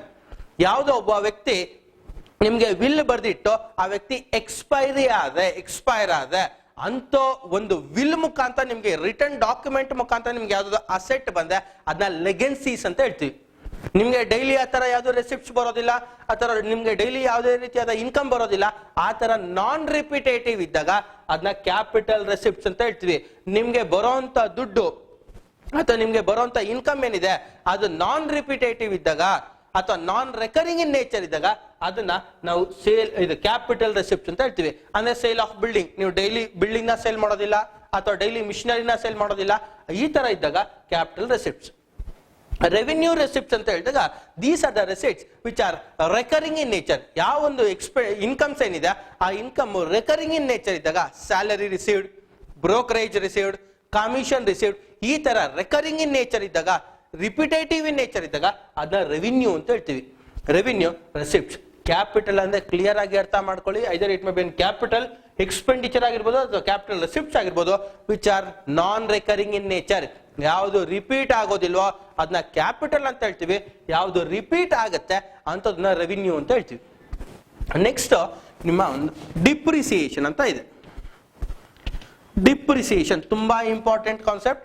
Second year P C ಅಕೌಂಟೆನ್ಸಿನಲ್ಲಿ ಹೆಚ್ಚು ಕಡಿಮೆ ನಿಮಗೆ ಒಂದು 22 marks ಬರುತ್ತೆ ಈ ಒಂದೇ ಒಂದು ಕಾನ್ಸೆಪ್ಟ್ ಮೇಲೆ. ಏನ್ ಸರ್ ಡಿಪ್ರಿಸಿಯೇಷನ್ ಅಂದ್ರೆ, depreciation is nothing but permanent and gradual decrease in the value of fixed asset. ನಿಮ್ಮ ಒಂದು ಫಿಕ್ಸ್ಡ್ ಅಸೆಟ್ ವ್ಯಾಲ್ಯೂ ಬರ್ತಾ ಬರ್ತಾ ಕಡಿಮೆ ಆಗ್ತಾ ಹೋಗುತ್ತೆ. ಫಾರ್ ಎಕ್ಸಾಂಪಲ್, ನೀವು ಯಾವುದೋ ಒಂದು ವೆಹಿಕಲ್ ತಗೊಳ್ತೀರಾ 50,000 ಕೊಟ್ಟು, ವೆಹಿಕಲ್ ತಗೊಂಡು ಆಚೆ ಬಂದಾದ್ಮೇಲೆ ಸರ್ ನನ್ಗೆ ಯಾಕೋ ವೆಹಿಕಲ್ ಕಲರ್ ಸೆಟ್ ಆಗಿಲ್ಲ ಸರ್, ನಾನು ಸೇಲ್ ಮಾಡ್ತೀನಿ ಅಂತ ನೀವೇನಾದ್ರೂ ಹೇಳಿದ್ರೆ ಅದನ್ನ ಯಾರು ಖಂಡಿತವಾಗ್ಲೂ 50,000 ತಗೊಳ್ಳಲ್ಲ, 45,000 ಅಥವಾ 48,000 ತಗೊಳ್ತಾರೆ. ಆ 2,000 ಏನು 2,000 ಇದೆ ಅಥವಾ 5,000 ಏನಕ್ಕೆ ಸರ್ ಕಡಿಮೆ ಕೊಡ್ತಾ ಇದ್ದಾರೆ ಅಂದ್ರೆ ಅದು ಡಿಪ್ರಿಸಿಯೇಷನ್ ಅಂತ ಹೇಳ್ತೀವಿ. ಏನಕ್ಕೆ ಸರ್ ನಮ್ಗೆ ಅದು ಕಡಿಮೆ ಕೊಡ್ತಾ ಇದ್ದಾರೆ? Due to change in ownership ಆಗಿರ್ಬೋದು. ನಾವು ಅವಾಗ ಅದನ್ನ ಫಸ್ಟ್ ಹ್ಯಾಂಡ್ ಅಂತ ಹೇಳೋದಕ್ಕೆ ಹೋಗೋದಿಲ್ಲ, ಸೆಕೆಂಡ್ ಹ್ಯಾಂಡ್ ವೆಹಿಕಲ್ ಅಂತ ಹೇಳ್ತೀವಿ. ಅಂದ್ರೆ ಓನರ್ಶಿಪ್ ಚೇಂಜ್ ಆಗಿರೋದಕ್ಕಾಗಿರ್ಬೋದು, due to wear and tear. ನೀವು ಅಕಸ್ಮಾತ್ ಅದನ್ನ ತಗೊಂಡ್ಬಂದು ಒಂದು ವಾರ ಯೂಸ್ ಮಾಡಿ ನಾನು ಸೇಲ್ ಮಾಡ್ತೀನಿ ಸರ್, ಆಗ 48,000 ಯಾರು ಕೊಡೋದಕ್ಕೆ ಹೋಗೋದಿಲ್ಲ, 40,000. ಕಾರಣ ಏನು ಸರ್ ಅಂದ್ರೆ ವೇರ್ ಅಂಡ್ ಟೈರ್, ನೀವು ಅದನ್ನ ಯೂಸ್ ಮಾಡಿದ್ದೀರಾ. ಅಥವಾ ನಾನು ತಗೊಂಡು ಒಂದು 2 ವರ್ಷ ಯೂಸ್ ಮಾಡಿ ನಾನು ಸೇಲ್ ಮಾಡ್ತೀನಿ ಸರ್, 30,000 ಕೇಳ್ತಾರೆ. ಕಾರಣ ಏನು ಸರ್? Change in technology. ಅಂದ್ರೆ ಈ ಒಂದು ರೀಸನ್ಸ್ಗೆ ನಾವು ಡಿಪ್ರಿಸಿಯೇಷನ್ ಚಾರ್ಜ್ ಮಾಡ್ತಾ ಹೋಗ್ತೀವಿ. Depreciation is nothing but permanent and gradual decrease in the value of fixed asset. ನೀವು ತಗೊಂಡಿರುವಂತ ವೆಹಿಕಲ್ ಡೈರೆಕ್ಟ್ ಆಗಿ 50,000 ಇದ್ರೆ ಡೈರೆಕ್ಟ್ ಆಗಿ 10,000 ಆಗೋದಿಲ್ಲ.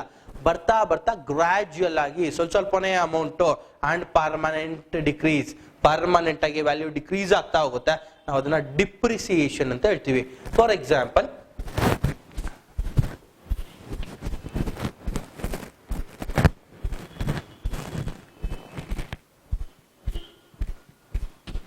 $50,000 ಒಂದು ವೆಹಿಕಲ್ ತಗೊಂಡಿದ್ದೀರಾ. ನೆಕ್ಸ್ಟ್ ಸರ್ ನಾನು ಅದನ್ನ ಸೇಲ್ ಮಾಡ್ತಾ ಇದ್ದೀನಿ ಸರ್, ನೆಕ್ಸ್ಟ್ ಅದು ಬರುವಂತದ್ದು 40,000 ಬರುತ್ತೆ ಸೆಕೆಂಡ್ ಹ್ಯಾಂಡ್. ನೆಕ್ಸ್ಟ್ ಸರ್ ನಾನು ಇನ್ನೊಬ್ಬನಿಗೆ ಸೇಲ್ ಮಾಡ್ತಾ ಇದ್ದೀನಿ ಸರ್, ಥರ್ಡ್ ಹ್ಯಾಂಡ್, ಅವನು ಒಂದು 25,000 ತಗೊಳ್ತಾನೆ ಸರ್. ನೆಕ್ಸ್ಟ್ ನಾನು ಸೇಲ್ ಮಾಡ್ತಾ ಇದ್ದೀನಿ ಸರ್ 15,000, ಲಾಸ್ಟ್ ನಲ್ಲಿ ಒಂದು 8,000 ಸ್ಕ್ರಾಪ್ ವ್ಯಾಲ್ಯೂ ಅಂತ ಹೇಳ್ತೀವಿ. ನೋಡಿ ಇಲ್ಲಿ ವ್ಯಾಲ್ಯೂ ಅಟ್ ಎ ಟೈಮ್ 50,000 ಇದ್ದಿದ್ದು, ನಿಮ್ಮ ಒಂದು 50,000 ಇದ್ದಿದ್ದು ಡೈರೆಕ್ಟ್ ಆಗಿ 8,000 ಆಗ್ಲಿಲ್ಲ. ಇದು ಪರ್ಮನೆಂಟ್ ಆಗಿ ಮತ್ತು ಗ್ರಾಜುಯಲ್ ಸ್ವಲ್ಪನೇ ಅಮೌಂಟ್ ಕಡಿಮೆ ಆಗ್ತಾ ಹೋಗುತ್ತೆ. ಇದನ್ನ ನಾವು ಡಿಪ್ರಿಸಿಯೇಷನ್ ಅಂತ ಹೇಳ್ತೀವಿ. ಅಪ್ರಿಸಿಯೇಷನ್ ಅಂದ್ರೆ ಏನು sir? It is nothing but temporary increase in the value of fixed asset. Temporary ಆಗಿ ಫಿಕ್ಸ್ಡ್ ಅಸೆಟ್ ವ್ಯಾಲ್ಯೂ ಇನ್ಕ್ರೀಸ್ ಆಗುತ್ತೆ. ಡಿಪ್ರಿಸಿಯೇಷನ್ ಅಂದ್ರೆ ಪರ್ಮನೆಂಟ್ ಆಗಿ ಡಿಕ್ರೀಸ್ ಆಗುತ್ತೆ. ಇನ್ ಕೇಸ್ ಆಫ್ ಅಪ್ರಿಸಿಯೇಷನ್ ಅಂದ್ರೆ ಟೆಂಪರರಿ ಆಗಿ ಇನ್ಕ್ರೀಸ್ ಆಗುತ್ತೆ. ಫಾರ್ ಎಕ್ಸಾಂಪಲ್, ನಿಮ್ಮ ಅಕ್ಕಪಕ್ಕ ಇರುವಂತ ಮನೆಗಳ ಅಥವಾ ಸೈಟ್ಗಳ ವ್ಯಾಲ್ಯೂ ನೋಡಿ ಸರ್, 80 lakhs ಇತ್ತು ಸರ್, ಇದ್ದಕ್ಕಿದ್ದಂಗೆ 1 crore ಆಯ್ತು, ಇವಾಗ 90 lakhs ಅಂತ ಹೇಳ್ತಾ ಇದ್ದಾರೆ ಸರ್. ಅಥವಾ ಗೋಲ್ಡ್ ರೇಟ್ ನೋಡಿ ಟೆಂಪರರಿ ಆಗಿ ಇನ್ಕ್ರೀಸ್ ಆಗುತ್ತೆ, ಬಟ್ ನಾರ್ಮಲ್ ಆಗಿ ಅದರ ರೇಟ್ ಏನಿರುತ್ತೆ ಅಂದ್ರೆ 2,400 ಅಥವಾ 2,300 ರೇಂಜಿಗೆ ಅದು ಬರುತ್ತೆ. ಕಾರಣ ಏನು ಸರ್? ಅದು ಅಪ್ರಿಸಿಯೇಷನ್. ಅಪ್ರಿಸಿಯೇಷನ್ ಅನ್ನೋದು ಪರ್ಮನೆಂಟ್ ಅಲ್ಲ, ಟೆಂಪರರಿ ಇನ್ಕ್ರೀಸ್ ಆಗಿರುತ್ತೆ. ಅದೇ ಡಿಪ್ರಿಸಿಯೇಷನ್ ಅನ್ನೋದು permanent decrease in the value of fixed assets. Next concept ಇರುವಂತದ್ದು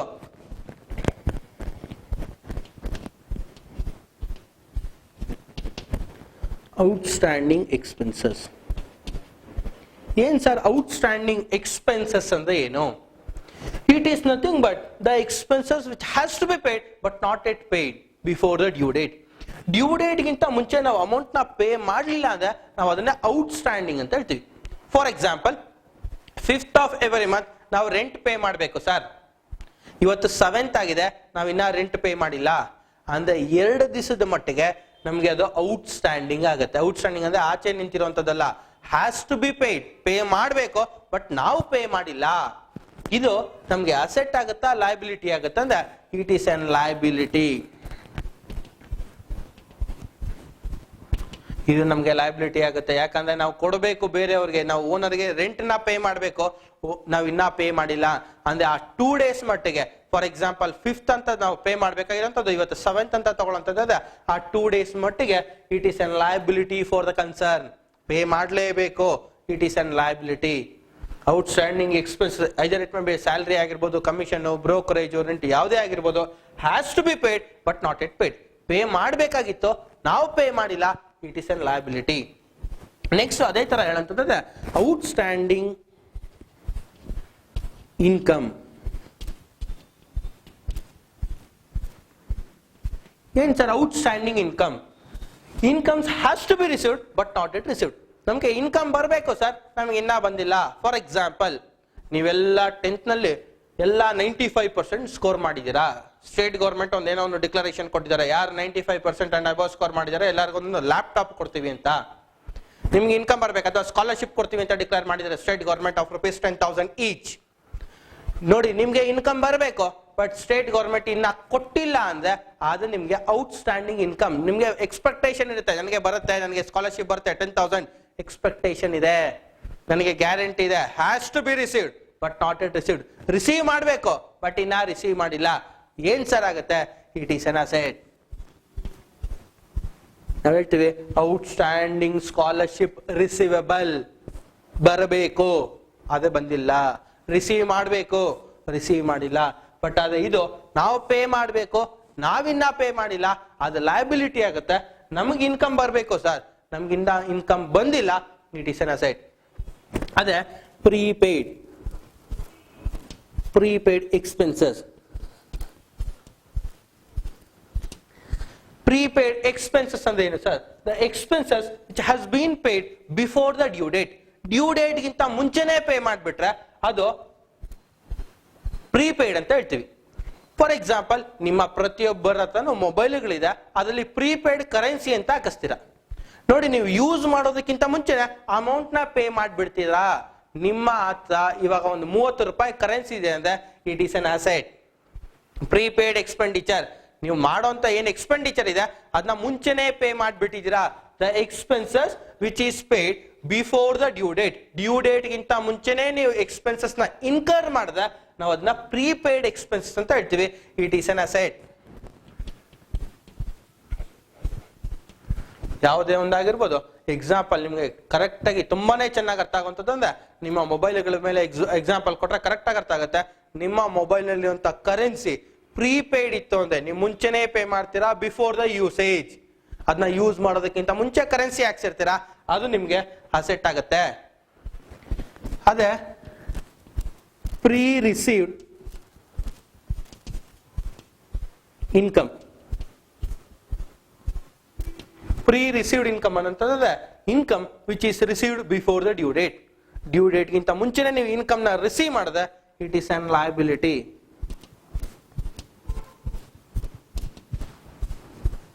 ಪ್ರೀ ರಿಸೀವ್ಡ್ ಇನ್ಕಮ್ ಅಂದ್ರೆ it is nothing but the income which is received before the due date. Due date ಗಿಂತ ಮುಂಚೆನೆ ನೀವು ಮುಂಚೆನೆ income ನ ರಿಸೀವ್ ಮಾಡ್ಕೊಂಡ್ಬಿಟ್ರೆ. ಫಾರ್ ಎಕ್ಸಾಂಪಲ್, ನಾನು ನಿಮ್ಗೆ ಅವಾಗಲೇ ಒಂದು ಎಕ್ಸಾಂಪಲ್ ಕೊಟ್ಟೆ ಸರ್, ಮೊಬೈಲ್ಗಳಲ್ಲಿ ಕರೆನ್ಸಿ ಪ್ರೀಪೇಯ್ಡ್ ಆಗ್ತದೆ, ನಿಮ್ಗೆ ಅಸೆಟ್ ಆಗುತ್ತೆ. ಅದೇ ಕಂಪನಿ ಅವನಿಗೆ ಅದು ಲಯಬಿಲಿಟಿ ಆಗುತ್ತೆ. ಯಾಕಂದ್ರೆ ಅವನು ನಿಮ್ಗೆ ಸರ್ವಿಸ್ ಕೊಡೋದಕ್ಕಿಂತ ಮುಂಚೆನೆ ಅವನು ನಿಮ್ಮ ಹತ್ರ ಅಮೌಂಟ್ ನ ಕಲೆಕ್ಟ್ ಮಾಡ್ಕೊಂಡ್ಬಿಟ್ಟಿದ್ದಾನೆ.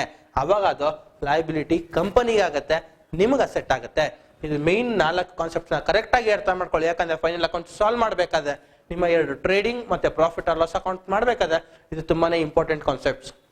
ಇನ್ನೊಂದ್ಸತಿ ಹೇಳ್ಬಿಡ್ತೀನಿ, ಕೇಳ್ಕೊಳ್ಳಿ. Outstanding expenses, the expenses which has to be paid but not it paid. Pay ಮಾಡಬೇಕು ಸರ್, ನಾನು ಪೇ ಮಾಡಿಲ್ಲ, it is an liability. It should be added to the respective expenses. ಯಾವ್ದು ಎಕ್ಸ್ಪೆನ್ಸಸ್? ಫಾರ್ ಎಕ್ಸಾಂಪಲ್, ಔಟ್ಸ್ಟ್ಯಾಂಡಿಂಗ್ ಸ್ಯಾಲರಿ ಇದೆ sir, ಸ್ಯಾಲರಿಗೆ add ಮಾಡ್ಕೊಳ್ಳಿ, solve ಮಾಡ್ಬೇಕಾದ್ರೆ ಹೇಳ್ತೀನಿ. Next outstanding income. The income has to be received but not yet received. Income receive ಮಾಡಬೇಕು sir, ನಾನು ಇನ್ನ ರಿಸೀವ್ ಮಾಡಿಲ್ಲ. ಸ್ಟೇಟ್ ಗೌರ್ಮೆಂಟ್ ಇಂದ ಸ್ಕಾಲರ್ಶಿಪ್ ಡಿಕ್ಲೇರ್ ಮಾಡಿದ್ದಾರೆ, ಬಟ್ ನಾನ್ ರಿಸೀವ್ ಮಾಡಿಲ್ಲ, ಇನ್ನ ಅವ್ರು ನಮಗೆ ಪೇ ಮಾಡಿಲ್ಲ, ನಾನು ಇನ್ನ ರಿಸೀವ್ ಮಾಡಿಲ್ಲ. ರಿಸೀವೇಬಲ್ ಅಂದ್ರೆ ನನಗೆ ದುಡ್ಡು ಬರಬೇಕು, ಅದೇ ಬಂದಿಲ್ಲ. ಈ ತರ ಇದ್ದಾಗ ಅದು it is an asset. Next prepaid expenditure, the expenses which is paid before the due date. Sir 10ನೇ ತಾರೀಕು ನಾನು ರೆಂಟ್ ನ ಪೇ ಮಾಡ್ಬೇಕು ಸರ್, 8ನೇ ತಾರೀಕೆ ಪೇ ಮಾಡ್ಬಿಟ್ಟಿದ್ದೀನಿ ಅಂದ್ರೆ 2 days ಮುಂಚೆನೆ ನೀವು ಪ್ರೀಪೇಯ್ಡ್ ಮಾಡಿದ್ದೀರಾ, ಅದು ನಮ್ಗೆ ಅಸೆಟ್ ಆಗುತ್ತೆ. Next pre received income, the income which is received before the due date. Due date ಗಿಂತ ಮುಂಚೆನೆ ನೀವು ಇನ್ಕಮ್ ನ ರಿಸೀವ್ ಮಾಡ್ಕೊಂಡ್ಬಿಟ್ರೆ it is an liability for the concern. Next concept ಬರುವಂತದ್ದು ಕ್ಯಾಪಿಟಲ್. ನೋಡಿ ಇದೆಲ್ಲ ಬೇಸಿಕ್ ಕರೆಕ್ಟ್ ಆಗಿ ಅರ್ಥ ಮಾಡ್ಕೊಂಡ್ರೆ ಫೈನಲ್ ಅಕೌಂಟ್ಸ್ ತುಂಬಾನೇ ಈಸಿ. ಕ್ಯಾಪಿಟಲ್ ಏನ್ ಸರ್ ಕ್ಯಾಪಿಟಲ್ ಅಂದ್ರೆ it is nothing but the amount which is invested on the date of establishment or incorporation of the business entity. ನಿಮ್ಗೊಂದು ಡೌಟ್ ಬರ್ಬೋದು, ಏನ್ ಸರ್ ಇನ್ಕಾರ್ಪೊರೇಷನ್ ಎಲ್ಲ ಹೇಳ್ತಾ ಇದ್ದೀರಾ? ಸೋಲ್ ಟ್ರೇಡಿಂಗ್ ಕನ್ಸರ್ನ್ ಅಲ್ಲಿ ಹೇಳ್ಬೇಕಾದ್ರೆ ಕ್ಯಾಪಿಟಲ್ ಅಂತ ಹೇಳ್ತೀವಿ, ಪಾರ್ಟ್ನರ್ಶಿಪ್ ಫರ್ಮ್ ನಲ್ಲಿ ಹೇಳ್ಬೇಕಾದ್ರೆ ಪಾರ್ಟ್ನರ್ಸ್ ಕ್ಯಾಪಿಟಲ್ ಅಂತ ಹೇಳ್ತೀವಿ, ಜಾಯಿಂಟ್ ಸ್ಟಾಕ್ ಕಂಪನಿಯಲ್ಲಿ ಹೇಳ್ಬೇಕಾದ್ರೆ ಶೇರ್ ಕ್ಯಾಪಿಟಲ್ ಅಂತ ಹೇಳ್ತೀವಿ. ಇನ್ ಕೇಸ್ ಆಫ್ ಅದರ ಮೀನಿಂಗ್ ಎಲ್ಲ ಒಂದೇ ಬರುತ್ತೆ, ಬಟ್ ಅಲ್ಲಿ too many number of members investment ಮಾಡ್ತಾ ಹೋಗ್ತಾರೆ.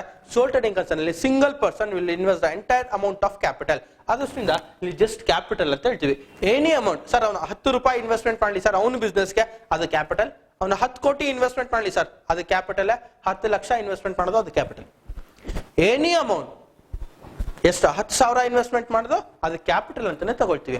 Amount invested on the date of establishment or incorporation of the business entity. Business entity start ಆಗ್ಬೇಕಾದ್ರೆ ಏನ್ ಅವನು ಅಮೌಂಟ್ ಇನ್ವೆಸ್ಟ್ಮೆಂಟ್ ಮಾಡ್ತಾನೆ ನಾವು ಅದನ್ನ ಕ್ಯಾಪಿಟಲ್ ಅಂತ ಹೇಳ್ತೀವಿ. ನೆಕ್ಸ್ಟ್ ಬರುವಂತದ್ದು ಡ್ರಾಯಿಂಗ್ಸ್. ಏನ್ ಸರ್ ಡ್ರಾಯಿಂಗ್ಸ್ ಅಂತ ಏನು sir? Any amount or things or goods which has been withdrawn by the proprietor for personal purpose or residential purpose or domestic purpose or private purpose. ಯಾವ್ದಾಗಿದೆ ಎಲ್ಲ ಒಂದೇ ಅರ್ಥನೇ ಬರುತ್ತೆ. ಇನ್ ಕೇಸ್ ಆಫ್ ಇಲ್ಲಿ drawings is nothing but the amount which has been withdrawn by the proprietor. Proprietor ಅಂದ್ರೆ ನಿಮ್ಮ ಓನರ್ನೇ, ಅವನ personal ಪರ್ಪಸ್ಗೆ ಅಥವಾ ಅವನ ರೆಸಿಡೆನ್ಷಿಯಲ್ ಪರ್ಪಸ್ಗೆ ಅಥವಾ ಅವನ ಡೊಮೆಸ್ಟಿಕ್ ಪರ್ಪಸ್ಗೆ ಅಥವಾ ಅವನ ಪ್ರೈವೇಟ್ ಪರ್ಪಸ್ಗೆ ಬಿಸ್ನೆಸ್ ಇಂದ ಏನಾದ್ರು ಅಮೌಂಟ್ ನ ಅಥವಾ ಗೂಡ್ಸ್ ನ ಅಥವಾ ಬೇರೆ ಯಾವ್ದಾದ್ರು ಒಂದು ಅಸೆಟ್ ಇದೆ ಸರ್, ಅಸೆಟ್ ನ ನಿಮ್ಮ ಒಂದು ಪರ್ಸನಲ್ ಪರ್ಪಸ್ಗೆ ತಗೊಂಡೋದಾಗ ಅಂದ್ರೆ ಅವನು ಮನೆಗೆ ತಗೊಂಡೋದಾಗ ಬಿಸ್ನೆಸ್ ಇಂದ ನಾವು ಅದನ್ನ ಡ್ರಾಯಿಂಗ್ಸ್ ಅಂತ ಹೇಳ್ತೀವಿ. Drawings is nothing but the amount which has been withdrawn by the proprietor for is personal or residential purpose. Next concept ಹೇಳುವಂಥದ್ದು ಅದೇ ಕ್ಯಾರಿಯೇಜ್. ಏನ್ ಸರ್ ಇಲ್ಲಿ ಕ್ಯಾರಿಯೇಜ್ ಅಂತ ಹೇಳ್ತಾ ಇದ್ದೀರಾ?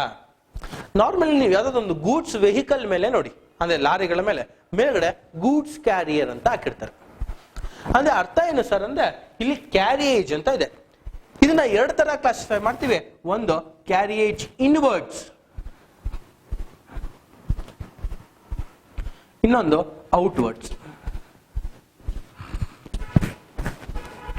Carriage inwards is nothing but the expenses which has been incurred to transport the goods from the place of purchase to the place of production. ನಿಮ್ಮ ಒಂದು place of purchase ಇಂದ ನಿಮ್ಮ place of production ವರ್ಗೂ ಆ goods ನ ತಗೊಂಡ್ಬರೋದಕ್ಕೆ ಏನು transportation expenses incur ಮಾಡ್ತಿರಲ್ಲ ಅದು carriage inwards. Carriage inwards is nothing but the expenses which has been incurred to transport the goods from the place of purchase to the place of production. ನಿಮ್ಮ place of purchase ಇಂದ production ಜಾಗಕ್ಕೆ ತಗೊಂಡ್ಬರೋದಕ್ಕೆ ಆ goods ಗೆ ಏನ್ ನೀವು transportation expenses incur ಮಾಡ್ತೀರಾ ನಾವು ಅದನ್ನ ಕ್ಯಾರಿಯೇಜ್ ಇನ್ವರ್ಡ್ಸ್ ಅಂತ ಹೇಳ್ತೀವಿ. ಕ್ಯಾರಿಯೇಜ್ ಔಟ್ವರ್ಡ್ಸ್ ಅಂದ್ರೆ ಏನು sir? It is nothing but the expenses which has been incurred to transport the goods from the place of production to the place of consumption or to the place of sale. ನಿಮ್ಮ ಒಂದು production ಆಗಿರುವಂತ ಜಾಗದಿಂದ ಅಥವಾ ನಿಮ್ಮ factory premises ಇಂದ ಆ goods ನ sale ಆಗುವಂತ ಜಾಗಕ್ಕೆ ಅಥವಾ ಕನ್ಸಂಪ್ಷನ್ ಆಗುವಂತ ಜಾಗಕ್ಕೆ ನೀವು ಗೂಡ್ಸ್ ನ ಟ್ರಾನ್ಸ್ಫರ್ ಮಾಡ್ತಿರಲ್ಲ ಅವಾಗ ಏನು ಎಕ್ಸ್ಪೆನ್ಸಸ್ ಇನ್ಕರ್ ಆಗುತ್ತೆ ಅದು ಕ್ಯಾರಿಯೇಜ್ ಔಟ್ವರ್ಡ್ಸ್. ತುಂಬಾ ಈಸಿಯಾಗಿ ಅರ್ಥ ಮಾಡ್ಕೊಳ್ಳಿ. ಫಾರ್ ಎಕ್ಸಾಂಪಲ್ ಶುಗರ್ ಕೇನ್ ಒಂದು ಫ್ಯಾಕ್ಟರಿ ಇದೆ ಸರ್. ರಾ ಮೆಟೀರಿಯಲ್ ನ ನಿಮ್ಮ ಒಂದು ಫಾರ್ಮರ್ಸ್ ಹತ್ರದಿಂದ ಅಥವಾ ಯಾವುದೋ ಒಂದು ಅಗ್ರಿಕಲ್ಚರ್ ಲ್ಯಾಂಡ್ ಇಂದ ಶುಗರ್ ಕೇನ್ ನ ಅಗ್ರಿಕಲ್ಚರ್ ಲ್ಯಾಂಡ್ ಇಂದ ನಿಮ್ಮ ಒಂದು ಫ್ಯಾಕ್ಟರಿಗೆ ತಗೊಂಡ್ಬರೋದಕ್ಕೆ ಏನು ನೀವು ಟ್ರಾನ್ಸ್ಪೋರ್ಟೇಷನ್ ಎಕ್ಸ್ಪೆನ್ಸ್ ಇನ್ಕರ್ ಮಾಡ್ತಿರಲ್ಲ ಅದು ಇನ್ವರ್ಡ್ಸ್. ನಮ್ಮ ಪ್ರಿಮಿಸಸ್ಗೆ ಬರೋದಕ್ಕೆ ಏನೇ ಇದು ಟ್ರಾನ್ಸ್ಪೋರ್ಟೇಷನ್ ಎಕ್ಸ್ಪೆನ್ಸ್ ಇನ್ಕರ್ ಆಗುತ್ತೆ ಅದು ಇನ್ವರ್ಡ್ಸ್. ನಮ್ಮ ಪ್ರಿಮಿಸಸ್ ಇಂದ ಅಂದ್ರೆ ಶುಗರ್ ಕೇನ್ ಫ್ಯಾಕ್ಟರಿಯಿಂದ ನಿಮ್ಮ ಒಂದು ಮಾರ್ಕೆಟ್ಗೆ ಅಥವಾ ಕಸ್ಟಮರ್ ಇರುವಂತ ಜಾಗಕ್ಕೆ ನೀವು ಗೂಡ್ಸ್ ನ ಟ್ರಾನ್ಸ್ಪೋರ್ಟ್ ಮಾಡೋದಕ್ಕೆ ಏನ್ ಎಕ್ಸ್ಪೆನ್ಸ್ ಇನ್ಕರ್ ಮಾಡ್ತಿರಲ್ಲ ಅದು ಔಟ್ವರ್ಡ್ಸ್. ನಮ್ಮ ಪ್ರಿಮಿಸಸ್ಗೆ ಬರೋದಕ್ಕೆ ಏನ್ ಟ್ರಾನ್ಸ್ಪೋರ್ಟೇಷನ್ ಎಕ್ಸ್ಪೆನ್ಸ್ ಇನ್ಕರ್ ಮಾಡ್ತೀರಾ ಅದು ಇನ್ವರ್ಡ್ಸ್. ನಮ್ಮ ಪ್ರಿಮಿಸಸ್ ಇಂದ to the place of sale or to the place of consumption ಗೆ ಹೋಗೋದಕ್ಕೆ ಟ್ರಾನ್ಸ್ಪೋರ್ಟ್ ಮಾಡೋದಕ್ಕೆ ಏನ್ ಎಕ್ಸ್ಪೆನ್ಸಸ್ ಇನ್ಕರ್ ಮಾಡ್ತೀರಾ ಅದು ಕ್ಯಾರಿಯೇಜ್ ಔಟ್ವರ್ಡ್ಸ್ ಅಂತ ಹೇಳ್ತೀವಿ. ಇನ್ ಕೇಸ್ ಇಲ್ಲಿ ನಾವು ನಿಮ್ಮ ಒಂದು ಫೈನಲ್ ಅಕೌಂಟ್ಸ್ ನ ಪ್ರಿಪೇರ್ ಮಾಡಬೇಕಾದ್ರೆ ಮೇನ್ ಕಾನ್ಸೆಪ್ಟ್ಸ್ ನೋಡ್ಕೊಳ್ಳೋಂಥದ್ದು ಕ್ಯಾಪಿಟಲ್, ಡ್ರಾಯಿಂಗ್ಸ್, ನೆಕ್ಸ್ಟ್ ಅದಾದ್ಮೇಲೆ ಕ್ಯಾರಿಯೇಜ್ ಇನ್ವರ್ಡ್ಸ್ ಔಟ್ವರ್ಡ್ಸ್, ತುಂಬಾನೇ ಮೇನ್ ಬೇಕಾಗಿರುವಂತ ಅಡ್ಜಸ್ಟ್ಮೆಂಟ್ ನಿಮ್ಮ ಬ್ಯಾಡ್ ಡೇಟ್ಸ್ ಅಡ್ಜಸ್ಟ್ಮೆಂಟ್. ಇದು ಕರೆಕ್ಟ್ ಆಗಿ ಇನ್ನೊಂದ್ಸತಿ ಹೇಳ್ಬಿಡ್ತೀನಿ ತಿಳ್ಕೊಳ್ಳಿ. Bad debts is nothing but the debts which are irrecoverable. ಯಾವ ಅಮೌಂಟ್ ನಮಗೆ ರಿಕವರಿ ಆಗೋದಿಲ್ವೋ ಅಂತದ್ದು ನಾವು ಬ್ಯಾಡ್ ಡೇಟ್ಸ್ ಅಂತ ಹೇಳ್ತೀವಿ. ರಿಸರ್ವ್ ಫಾರ್ ಬ್ಯಾಡ್ ಡೇಟ್ಸ್ ಅಥವಾ ರಿಸರ್ವ್ ಫಾರ್ ಡೌಟ್ಫುಲ್ ಡೇಟ್ಸ್ ಅಂದ್ರೆ the debts which may be or may not be recoverable. Recover ಆದ್ರೂ ಆಗ್ಬೋದು, ರಿಕವರಿ ಆಗದೆ ಇರೋದು ಇಲ್ಲ. ಅಂದ್ರೆ ಇಲ್ಲಿ ಇನ್ ಕೇಸ್ ಆಫ್ ಅವ್ನು ಕನ್ಫರ್ಮೇಶನ್ ಕೊಟ್ಟಿಲ್ಲ, ನಾನು ನಿಮ್ಗೆ ಅಮೌಂಟ್ ಕೊಡೋದೇ ಇಲ್ಲ ಅಂತ ಅವ್ನು ಹೇಳ್ತಿಲ್ಲ, ನಮ್ಗೆ ಡೌಟ್ ಇದೆ ಅವ್ನು ಅಮೌಂಟ್ ಕೊಡ್ತಾನೋ ಇಲ್ಲೋ ಅನ್ನೋಂತ ಒಂದು ಡೌಟ್ ಇದೆ, ಅದಕ್ಕೆ ನಾವೇ ರಿಸರ್ವ್ ಫಾರ್ ಡೌಟ್ಫುಲ್ ಡೇಟ್ಸ್ ಅಂತ ತಗೊಂಡಿದ್ದೀವಿ. ನೆಕ್ಸ್ಟ್ ಇನ್ ಕೇಸ್ ಆಫ್ ಇಲ್ಲಿ ಕ್ಯಾಪಿಟಲ್ ಮತ್ತೆ ರೆವಿನ್ಯೂ. ಕ್ಯಾಪಿಟಲ್ ಅಂದ್ರೆ the expenditure which are non recurring in nature. ಯಾವ್ಯಾವ ಎಕ್ಸ್ಪೆಂಡಿಚರ್ ರೆಕರ್ ಆಗೋದಿಲ್ವೋ ಅಥವಾ ರಿಪೀಟ್ ಆಗೋದಿಲ್ವೋ ಅಂತದನ್ನ ಕ್ಯಾಪಿಟಲ್ ಎಕ್ಸ್ಪೆಂಡಿಚರ್ ಅಂತ ಹೇಳ್ತೀವಿ.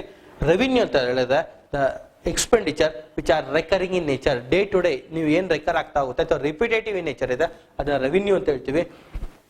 Next depreciation. Depreciation is nothing but permanent and gradual decrease in the value of fixed asset. Permanent ಮತ್ತೆ gradual ಆಗಿ ನಿಮ್ಮ fixed asset value decrease ಆದ್ರೆ ಅಂತದನ್ನ ಡಿಪ್ರಿಸಿಯೇಷನ್. ಕಂಪಲ್ಸರಿ ನಿಮ್ಮ ಒಂದು ಪೇರೆಂಟ್ಸ್ ಅಥವಾ ವೆಹಿಕಲ್ ಇತ್ತು ಅಂದ್ರೆ ಹೋಗಿ ಅವರ ಇನ್ಶೂರೆನ್ಸ್ ಪ್ರೀಮಿಯಂ ನ ಚೆಕ್ ಮಾಡಿ ನೋಡಿ. ಮೊದಲನೇ ಸತಿ ನಿಮ್ಮ ಒಂದು ವೆಹಿಕಲ್ ನ ಪರ್ಚೇಸ್ ಮಾಡಿದಾಗ ಅದಕ್ಕೆ ಇನ್ಶೂರೆನ್ಸ್ ನಿಮ್ಮ ಪೇರೆಂಟ್ಸ್ ಪೇ ಮಾಡಿರ್ತದ್ದು 1200 ಅಥವಾ 1500 ಪೇ ಮಾಡಿರ್ತಾರೆ ಟೂ ವೀಲರ್ಗೆ. ಸೆಕೆಂಡ್ ಇಯರ್ ನೋಡಿ ಕಡಿಮೆ ಆಗಿರುತ್ತೆ, 1300 ರೇಂಜಿಗೆ ಬಂದಿರುತ್ತೆ. ಥರ್ಡ್ ಇಯರ್ ನೋಡಿ 1300 ಇಂದ 1100 ರೇಂಜಿಗೆ ಬಂದಿರುತ್ತೆ. ನೆಕ್ಸ್ಟ್ 1900, 850 ಬರ್ತಾ ಬರ್ತಾ ಇನ್ಶೂರೆನ್ಸ್ ಪ್ರೀಮಿಯಂ ಕಡಿಮೆ ಆಗ್ತಾ ಹೋಗುತ್ತೆ. ಕಾರಣ ಏನು ಸರ್? ಡಿಪ್ರಿಸಿಯೇಷನ್ ಚಾರ್ಜ್ ಮಾಡ್ತಾ ಹೋಗ್ತಾರೆ. ಅಂದ್ರೆ ಪ್ರತಿಯೊಂದು ಅಸೆಟ್ಗೆ ಎಕ್ಸೆಪ್ಟ್ ಲ್ಯಾಂಡ್ಗೆ. ನೋಡಿ ಬಿಲ್ಡಿಂಗ್ ಡಿಪ್ರಿಸಿಯೇಷನ್ ಇರುತ್ತೆ. ನೀವು ಯಾರಾದ್ರೂ ಒಂದು ಮನೆ ನೋಡಕ್ ಹೋಯ್ತು ಅಂದ್ರೆ ಏನಪ್ಪಾ ಒಂದು 10 ವರ್ಷ ಆಗಿದೆ ಮನೆ ಕಟ್ಟಿ, ವ್ಯಾಲ್ಯೂ ಕಡಿಮೆ ಆಗುತ್ತೆ. ಸೈಟಿಗೆ ಅಥವಾ ನಿಮ್ಮೊಂದು ಲ್ಯಾಂಡ್ಗೆ ವ್ಯಾಲ್ಯೂ ಕಡಿಮೆ ಆಗೋದಿಲ್ಲ. ಇನ್ ಕೇಸ್ ಆಫ್ ಲ್ಯಾಂಡ್ಗೆ ಡಿಪ್ರಿಸಿಯೇಷನ್ ಬರೋದಿಲ್ಲ, ಅಪ್ರಿಸಿಯೇಷನ್ ಬರುತ್ತೆ. ಇನ್ನು ಉಳಿಯುವಂತ ಫಿಕ್ಸ್ಡ್ ಅಸೆಟ್ಸ್ ನಿಮ್ಮ ಒಂದು ಪ್ಲಾಂಟ್ ಅಂಡ್ ಮಿಷನರಿ ಆಗಿರ್ಬೋದು, ಫರ್ನಿಚರ್, ಮೋಟಾರ್ ಕಾರ್ ಅಥವಾ ನಿಮ್ಮೊಂದು ಪೇಟೆಂಟ್ಸ್ ಆಗಿರ್ಬೋದು, ಈ ತರ ಫಿಕ್ಸ್ಡ್ ಅಸೆಟ್ಸ್ ಏನಿದೆ ಅಂತದಕ್ಕೆ ನಾವು ಡಿಪ್ರಿಸಿಯೇಷನ್ ಚಾರ್ಜ್ ಮಾಡ್ತೀವಿ. ಅಂದ್ರೆ ವ್ಯಾಲ್ಯೂ ಡಿಕ್ರೀಸ್ ಆಗುತ್ತೆ ಅಂತ ಅರ್ಥ. Appreciation is nothing but temporary increase in the value of fixed asset. Temporary ಆಗಿ ನಿಮ್ಮ ಅಸೆಟ್ ವ್ಯಾಲ್ಯೂ ಇನ್ಕ್ರೀಸ್ ಆಗುತ್ತೆ, ನಾವು ಅದನ್ನ ಅಪ್ರಿಸಿಯೇಷನ್ ಅಂತ ಹೇಳ್ತೀವಿ. Appreciation is nothing but temporary increase in the value of fixed assets. Next in case of ಇಲ್ಲಿ ಇದು ತುಂಬಾನೇ ಬೇಕಾಗಿರುವಂತದ್ದು ಇದು concepts. Outstanding expenses. Outstanding expense ಅಂದ್ರೆ the expenses which has to be paid but not yet paid. Outstanding income has to be received but not yet received. Prepaid expenses, the expenses which is paid before the due date. Pre-received income and it is nothing but the income which has been received before the due date. Either paid before the due date, either received before the due date. ಏನಾರ doubt ಇದೆ clear ಮಾಡ್ಕೊಂಬಿಡಿ. Next in case of ಇಲ್ಲಿ return inwards ಅಂತ ಬರುತ್ತೆ. Return inwards ಏನ್ sir? Return inwards ಅಂದ್ರೆ ಏನು? In case of ಇಲ್ಲಿ return inwards is nothing but any goods which has been returned from the customer. Customer ಇಂದ ನಮಗೆ ರಿಟರ್ನ್ ಬಂದೆ ಡ್ಯೂ ಟು. ಏನಕ್ಕೆ ಕಸ್ಟಮರ್ ನಮಗೆ ರಿಟರ್ನ್ ತಂದು ಕೊಡ್ತಾನೆ ಅಂದ್ರೆ ದ ಮೇನ್ ರೀಸನ್ಸ್ ಏನಾಗಿರ್ಬೋದು ಸರ್ ಅಂದ್ರೆ ಮೊದಲನೇದು ಡ್ಯಾಮೇಜ್ ಆಗಿರ್ಬೋದು, ಅಥವಾ ನಿಮ್ಮ ಒಂದು ಕ್ವಾಲಿಟಿ ಪ್ರಾಬ್ಲಮ್ ಆಗಿರ್ಬೋದು, ಅಥವಾ ಎಕ್ಸ್ಪೈರ್ ಡೇಟ್ ನಿಮ್ಮ ಮೆಡಿಸಿನ್ಸ್ ನಲ್ಲಿ ಹೇಳುವಂಥದ್ದು ಅದ ಎಕ್ಸ್ಪೈರ್ ಡೇಟ್ ಆಗಿರ್ಬೋದು, ಅಥವಾ ನಿಮ್ಮ ಒಂದು ಕ್ವಾಂಟಿಟಿ ಪ್ರಾಬ್ಲಮ್ ಅಥವಾ ಏನಾದ್ರು ಬ್ರೋಕೇಜ್ ಆಗಿರ್ಬೋದು. ಈ ತರ ಒಂದು ರೀಸನ್ಸ್ ಇದ್ದಾಗ goods may be return from the customer. Customer ಇಂದ ನಮಗೆ ಗೂಡ್ಸ್ ರಿಟರ್ನ್ ಆಗ್ಬೋದು. ಆ ರಿಟರ್ನ್ ಆದಾಗ ನಾವು ಅದನ್ನ ಇನ್ವರ್ಡ್ಸ್ ಅಂತ ಹೇಳ್ತೀವಿ. ನಿಮ್ಮ ಸಬ್ಸಿಡಿಯರಿ ಬುಕ್ಸ್ ನಲ್ಲಿ ನಾವು ಅದಕ್ಕೆ ಒಂದು ಸಪರೇಟ್ ಒಂದು ನೋಟ್ ನ ಪ್ರಿಪೇರ್ ಮಾಡ್ತೀವಿ. It is known as credit note.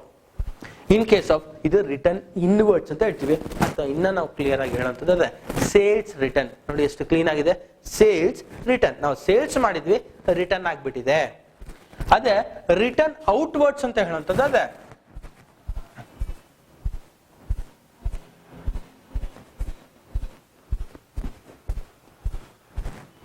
Return outwards ಅಂತ ಹೇಳುವಂಥದ್ದು it is nothing but the goods return to supplier. Goods ನ ನಾವು ಸಪ್ಲೈಯರ್ಗೆ ರಿಟರ್ನ್ ಮಾಡ್ತಾ ಇದೀವಿ. ರೀಸನ್ಸ್ ಏನು ಸರ್? ತಿರ್ಗಾ ಸೇಮ್ ಅದೇ ರೀಸನ್ಸ್ ಬರುತ್ತೆ. ನಿಮ್ಮ ಒಂದು ಡ್ಯಾಮೇಜ್ ಆಗಿರ್ಬೋದು, ಅಥವಾ ಯಾವ್ದೊಂದು ಬ್ರೋಕೇಜ್ ಆಗಿರ್ಬೋದು, ಅಥವಾ ಬೇರೆ ಇನ್ಯಾವುದೊಂದು ಕ್ವಾಲಿಟಿ ಪ್ರಾಬ್ಲಮ್ ಆಗಿರ್ಬೋದು, ಅಥವಾ ಕ್ವಾಂಟಿಟಿ ಪ್ರಾಬ್ಲಮ್ ತೂಕದಲ್ಲಿ ಹೆಚ್ಚು ಕಡಿಮೆ ಆಗಿರ್ಬೋದು, ಅಥವಾ ಪ್ರೈಸಸ್ ಏನಾದ್ರು ಹೆಚ್ಚು ಕಡಿಮೆ ಆಗಿರ್ಬೋದು, ಅಥವಾ ನಿಮ್ಮ ಒಂದು ಎಕ್ಸ್ಪೈರಿ ಡೇಟ್ ಆಗಿರ್ಬೋದು, ಪ್ರಾಡಕ್ಟ್ ನಿಮ್ಮ ಒಂದು ಪ್ರಾಡಕ್ಟ್ಸ್ಗೆ ಎಕ್ಸ್ಪೈರಿ ಡೇಟ್ ಆಗಿರ್ಬೋದು. ಈ ತರ ಒಂದು ರೀಸನ್ಸ್ ಇದ್ದಾಗ ನಾವು ಸಪ್ಲೈಯರ್ಗೆ ಗೂಡ್ಸ್ ನ ರಿಟರ್ನ್ ಕೊಡ್ತೀವಿ. ಆವಾಗ ಒಂದು ನೋಟ್ ನ ಪ್ರಿಪೇರ್ ಮಾಡ್ತೀವಿ. It is known as debit note. Debit note is the document which is prepared when the goods has been returned to supplier. ಸಪ್ಲೈಯರ್ಗೆ ನಾವು ಗೂಡ್ಸ್ ನ ರಿಟರ್ನ್ ಮಾಡಿದಾಗ ನಾವು ಪ್ರಿಪೇರ್ ಮಾಡುವಂತ ಒಂದು ಡಾಕ್ಯುಮೆಂಟ್ ನ ಡೆಬಿಟ್ ನೋಟ್ ಅಂತ ಹೇಳ್ತೀವಿ. ಅದನ್ನ ರಿಟರ್ನ್ ಔಟ್ವರ್ಡ್ಸ್ ಅಂತ ಹೇಳ್ತೀವಿ. ಇನ್ನ ಅದಕ್ಕೆ ಇನ್ನೊಂದಿದೆ ಪರ್ಚೇಸ್ ರಿಟರ್ನ್. ನೋಡಿ, ಪರ್ಚೇಸ್ ರಿಟರ್ನ್, ಸೇಲ್ಸ್ ರಿಟರ್ನ್ ಅಂದ್ರೆ ನಮಗ್ ಬಂದಿರೋದು ಸೇಲ್ಸ್ ನಾವು ಮಾಡಿದ್ವಿ, ನಮಗ್ ರಿಟರ್ನ್ ಬರ್ತಾ ಇದೆ, ಇನ್ವರ್ಡ್ಸ್ ನಮಗ್ ಬರ್ತಾ ಇದೆ, ಅದು ರಿಟರ್ನ್ ಇನ್ವರ್ಡ್ಸ್. ರಿಟರ್ನ್ ಔಟ್ವರ್ಡ್ಸ್ ಅಂದ್ರೆ ರಿಟರ್ನ್ ಔಟ್ವರ್ಡ್ಸ್ ನಾವು ಪರ್ಚೇಸ್ ಮಾಡಿದ್ವಿ, ಪರ್ಚೇಸ್ ರಿಟರ್ನ್ಸ್. ಪರ್ಚೇಸ್ ರಿಟರ್ನ್ಸ್ ಅಂದ್ರೆ ಒಂದೇ, ರಿಟರ್ನ್ ಔಟ್ವರ್ಡ್ಸ್ ಅಂದ್ರೆ ಒಂದೇ, ಸೇಲ್ಸ್ ರಿಟರ್ನ್ ಅಂದ್ರೆ ಒಂದೇ, ರಿಟರ್ನ್ ಇನ್ವರ್ಡ್ಸ್ ಅಂದ್ರೆ ಒಂದೇ. Return inwards is nothing but the goods returned from customer. Goods customer ಇಂದ ನಮಗೆ ರಿಟರ್ನ್ ಬಂದಿದೆ, it is known as return inwards or sales return. ಅದನ್ನ ಸೇಲ್ಸ್ ರಿಟರ್ನ್ ಅಂತ ಹೇಳ್ತೀವಿ. ಅದೇ ರಿಟರ್ನ್ ಔಟ್ವರ್ಡ್ಸ್ ಅಂತ ಕನ್ಸಿಡರ್ ಮಾಡಿದ್ರೆ it is nothing but goods returned to supplier. ನಾವು ಸಪ್ಲೈಯರ್ಗೆ ರಿಟರ್ನ್ ಕೊಡ್ತಾ ಇದೀವಿ. ಅವಾಗ ಪ್ರಿಪೇರ್ ಮಾಡುವಂತ ಡಾಕ್ಯುಮೆಂಟ್ ನ ಡೆಬಿಟ್ ನೋಟ್ ಅಂತ ಹೇಳ್ತೀವಿ. ಏನಾದ್ರು ಡೌಟ್ಸ್ ಇದೆ ಕ್ಲಿಯರ್ ಮಾಡ್ಕೊಂಡ್ಬಿಡಿ. ಇದಿಷ್ಟು ನಿಮ್ಮ ಒಂದು ಥಿಯರಿ ಕಾನ್ಸೆಪ್ಟ್ಸ್. ನೆಕ್ಸ್ಟ್ ಹೇಳುವಂತಂದ್ರೆ ಸ್ಟಾಕ್ ಮತ್ತೆ ಗೂಡ್ಸ್. ಏನು ಸರ್ ಸ್ಟಾಕ್ ಅಂದ್ರೆ ಏನು ಮತ್ತೆ ಗೂಡ್ಸ್ ಅಂದ್ರೆ ಏನು? ಸುಮಾರು ಜನಕ್ಕೆ ಸರ್ ಎರಡೂ ಒಂದೇ ಅನ್ನೋ ಒಂದು ವ್ಯೂ ಇರುತ್ತೆ. ಬಟ್ ಇನ್ ಕೇಸ್ ಆಫ್ ಇಲ್ಲಿ ಗೂಡ್ಸ್ ಅಂತ ಕನ್ಸಿಡರ್ ಮಾಡಿದ್ರೆ anything R any commodity which is meant for sale. Sir ನಾವು ಸೇಲ್ ಮಾಡೋದಕ್ಕೆ ಅಂತಾನೆ ಇದೆ ಸರ್, ಯಾವ್ದೊಂದು ವಸ್ತು ಇದೆ ಸರ್, ಅದನ್ನ ನಾವು ಸೇಲ್ ಮಾಡಕ್ಕೆ ಇಟ್ಟಿದೀವಿ, ಅದನ್ನ ಗೂಡ್ಸ್ ಅಂತ ಹೇಳ್ತೀವಿ. Anything which is meant for sale. For example TV ಇದೆ ಸರ್, ಅಥವಾ ಯಾವ್ದೊಂದು ಚೇರ್ಸ್ ಇದೆ ಸರ್, ಅಥವಾ ಇನ್ಯಾವುದೋ ಒಂದು ಮೋಟಾರ್ ವೆಹಿಕಲ್ ಇದೆ sir. Anything which is meant for sale, ಯಾವ್ದನ್ನೇ ನಾವು ಸೇಲ್ ಮಾಡಕ್ಕೆ ಇಡೋಂಥದ್ದು ಯಾವ್ದೆ ನೋಡಿ, ಪ್ರಾವಿಷನ್ ಸ್ಟೋರ್ ಅವ್ರಿಗೆ ಯಾವ್ದೊಂದು ಸಕ್ಕರೆ ಇದೆ ಸರ್, ಅಥವಾ ಅಕ್ಕಿ ಇದೆ, ಗೋಧಿ ಇದೆ, ಇಟ್ ಈಸ್ ಗೂಡ್ಸ್. ಅದೇ ನಿಮ್ಮ ಒಂದು ಶೋರೂಮ್ ನಲ್ಲಿ ಹೋಯ್ತು ಅಂದ್ರೆ ಅವನಿಗೆ ವೆಹಿಕಲ್ ಟೂ ವೀಲರ್ ವೆಹಿಕಲ್ಸ್ ಇರುತ್ತೆ, ಅವನಿಗೆ ಅದು ಗೂಡ್ಸ್ ಆಗುತ್ತೆ. ನಮ್ಮ ಪ್ರಕಾರ ನಮ್ಗೆ ಅದು ಅಸೆಟ್ ಆಗುತ್ತೆ. ಬಟ್ ಅದು ಅವನಿಗೆ anything which is meant for sale.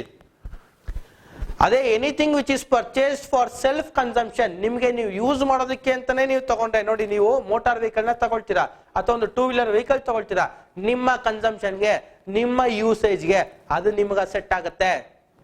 ಅದೇ ನೀವು ಗೂಡ್ಸ್ ನ ಒಂದು ಶೋರೂಮ್ ಅವನಿಗೆ ಹೋಗಿ ಕೇಳಿದ್ರೆ ಸರ್ ಇದೇನು ಸರ್ ಅಂದ್ರೆ ಅದು ಅವನಿಗೆ ಸೇಲ್ ಮಾಡುವಂತ ವಸ್ತು, ಅದು ಅವನು ಗೂಡ್ಸ್ ಆಗುತ್ತೆ. ಜ್ಯುವೆಲರಿ ಅಂಗಡಿಗೆ ಹೋಗಿ ಅವನಿಗೆ ಕೇಳ್ತು ಅಂದ್ರೆ ಅವನಿಗೆ ಜ್ಯುವೆಲರಿ ಯಾವ್ದೊಂದು ನೆಕ್ಲೆಸ್ ಇರುತ್ತೆ, ಅದು ಅವನಿಗೆ ಅದು ಗೂಡ್ಸ್, ಬಟ್ ನಮ್ಗೆ ಅದು ಅಸೆಟ್. ಗೋಲ್ಡನ್ ನೆಕ್ಲೆಸ್ ಅಂತ ನಾವು ಅಸೆಟ್ ಅಂತ ಮೆನ್ಷನ್ ಮಾಡ್ಕೊಳ್ತೀವಿ.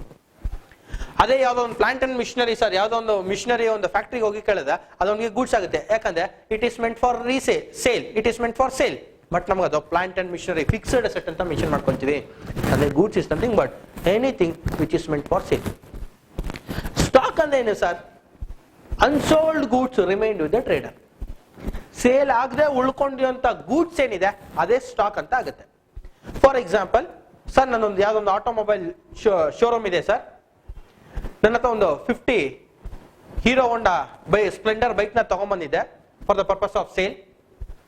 ಅದ್ರಲ್ಲಿ 30 ಸೇಲ್ ಆಗಿದೆ ಸರ್, 20 ಹಂಗೆ ಉಳ್ಕೊಂಡಿದೆ. ಆ 20 ಏನು ಸೇಲ್ ಆಗದೆ ಉಳ್ಕೊಂಡಿದೆಯಲ್ಲ ಅದನ್ನ ನಾವು ಸ್ಟಾಕ್ ಅಂತ ಹೇಳ್ತೀವಿ. ಸೇಲ್ ಅಂತ ನಾವು ಏನಾದ್ರು ಸೇಲ್ ಇಂಟೆನ್ಷನ್ ಇಟ್ಕೊಂಡು ಗೂಡ್ಸ್ ನ ಇತ್ತು ಅಂದ್ರೆ ನಮ್ಮಲ್ಲಿ ಅದು ಗೂಡ್ಸ್ ಆಗುತ್ತೆ. ಸೇಲ್ ಇಂಟೆನ್ಷನ್ ಇಟ್ಕೊಂಡು ಅದೇ anything which is meant for sale is known as goods. Unsold goods remained with the trader. Sale ಆಗದೆ ಉಳ್ಕೊಂಡಿರುವಂತ ಗೂಡ್ಸ್ ನ ನಾವು ಸ್ಟಾಕ್ ಅಂತ ಹೇಳ್ತೀವಿ. ಸೇಲ್ ಆಗದೆ ಉಳ್ಕೊಂಡಿರುವಂತದ್ದು 50 kg ಅಕ್ಕಿನಲ್ಲಿ 45 kg ಅಕ್ಕಿ ಸೇಲ್ ಆಗಿದೆ ಸರ್, 5 kg ಅಕ್ಕಿ ಸೇಲ್ ಆಗಿಲ್ಲ, ಅದನ್ನ ನಾವು ಸ್ಟಾಕ್ ಅಂತ ಹೇಳ್ತೀವಿ. ನೆಕ್ಸ್ಟ್ ಒಂದು ಪ್ರಾಬ್ಲಮ್ ನ ಸಾಲ್ವ್ ಮಾಡೋಣ. Final accounts. In case of ನಿಮ್ಮ ಅಕೌಂಟೆನ್ಸಿನಲ್ಲಿ either it may be journal ಆಗಿರ್ಬೋದು, ledger, subsidiary books, 3 column cash book, bank reconciliation statement, ಯಾವುದೇ ಒಂದು problem either it may be 5 marks ಆಗಿರ್ಬೋದು ಅಥವಾ 14 ಮಾರ್ಕ್ಸ್ ಆಗಿರ್ಬೋದು, ಯಾವುದೇ ಆಗಿರ್ಬೋದು, ಫಸ್ಟ್ ನೀವು ಪ್ರಾಬ್ಲಮ್ ಸ್ಟಾರ್ಟ್ ಮಾಡೋದಕ್ಕಿಂತ ಮುಂಚೆ ಯಾರ ಬುಕ್ ನಲ್ಲಿ ಪ್ರಿಪೇರ್ ಮಾಡ್ತಾ ಇದ್ದೀರಾ, ಯಾವ ಡೇಟ್ ನಲ್ಲಿ ಪ್ರಿಪೇರ್ ಮಾಡ್ತಾ ಇದ್ದೀರಾ ಅಂತ ಫಸ್ಟ್ ಎಂಟ್ರಿ ಮಾಡ್ಕೊಳ್ಳಿ. ಅಂದ್ರೆ ಇನ್ ಕೇಸ್ ಆಫ್ ಇಲ್ಲಿ ಫಾರ್ ಎಕ್ಸಾಂಪಲ್ ಒಂದು ಎಕ್ಸಾಂಪಲ್ ಪ್ರಾಬ್ಲಮ್ ತಗೊಂಡಿದ್ದೀನಿ.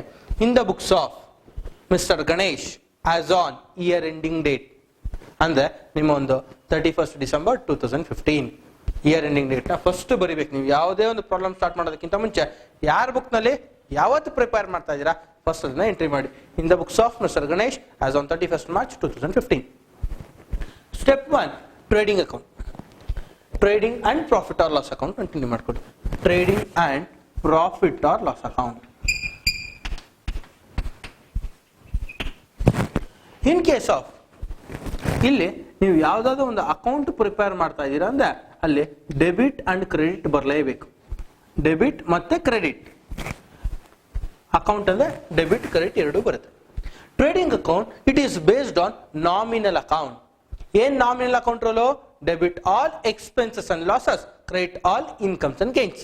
ನಿಮ್ಮ ಡೆಬಿಟ್ ಸೈಡ್ ಅಷ್ಟು ಎಕ್ಸ್ಪೆನ್ಸಸ್ ಅಂಡ್ ಲಾಸಸ್ ಬರುತ್ತೆ, ಕ್ರೆಡಿಟ್ ಸೈಡ್ ಅಷ್ಟು ಇನ್ಕಮ್ಸ್ ಅಂಡ್ ಗೇನ್ಸ್ ಬರುತ್ತೆ.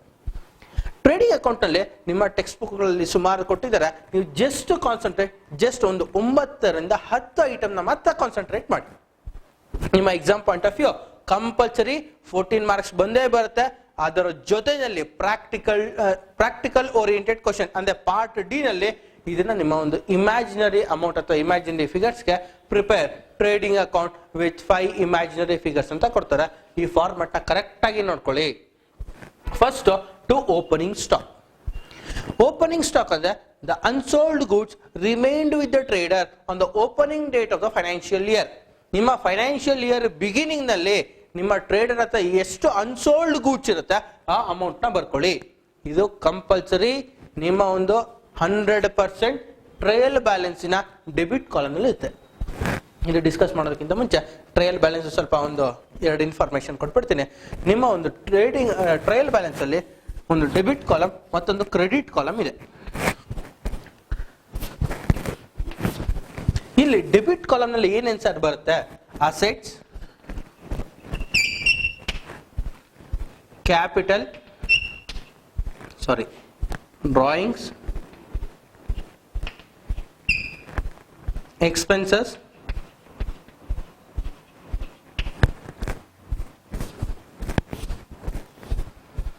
purchases, sales return. Credit side ನಲ್ಲಿ liabilities, capital, income, sales,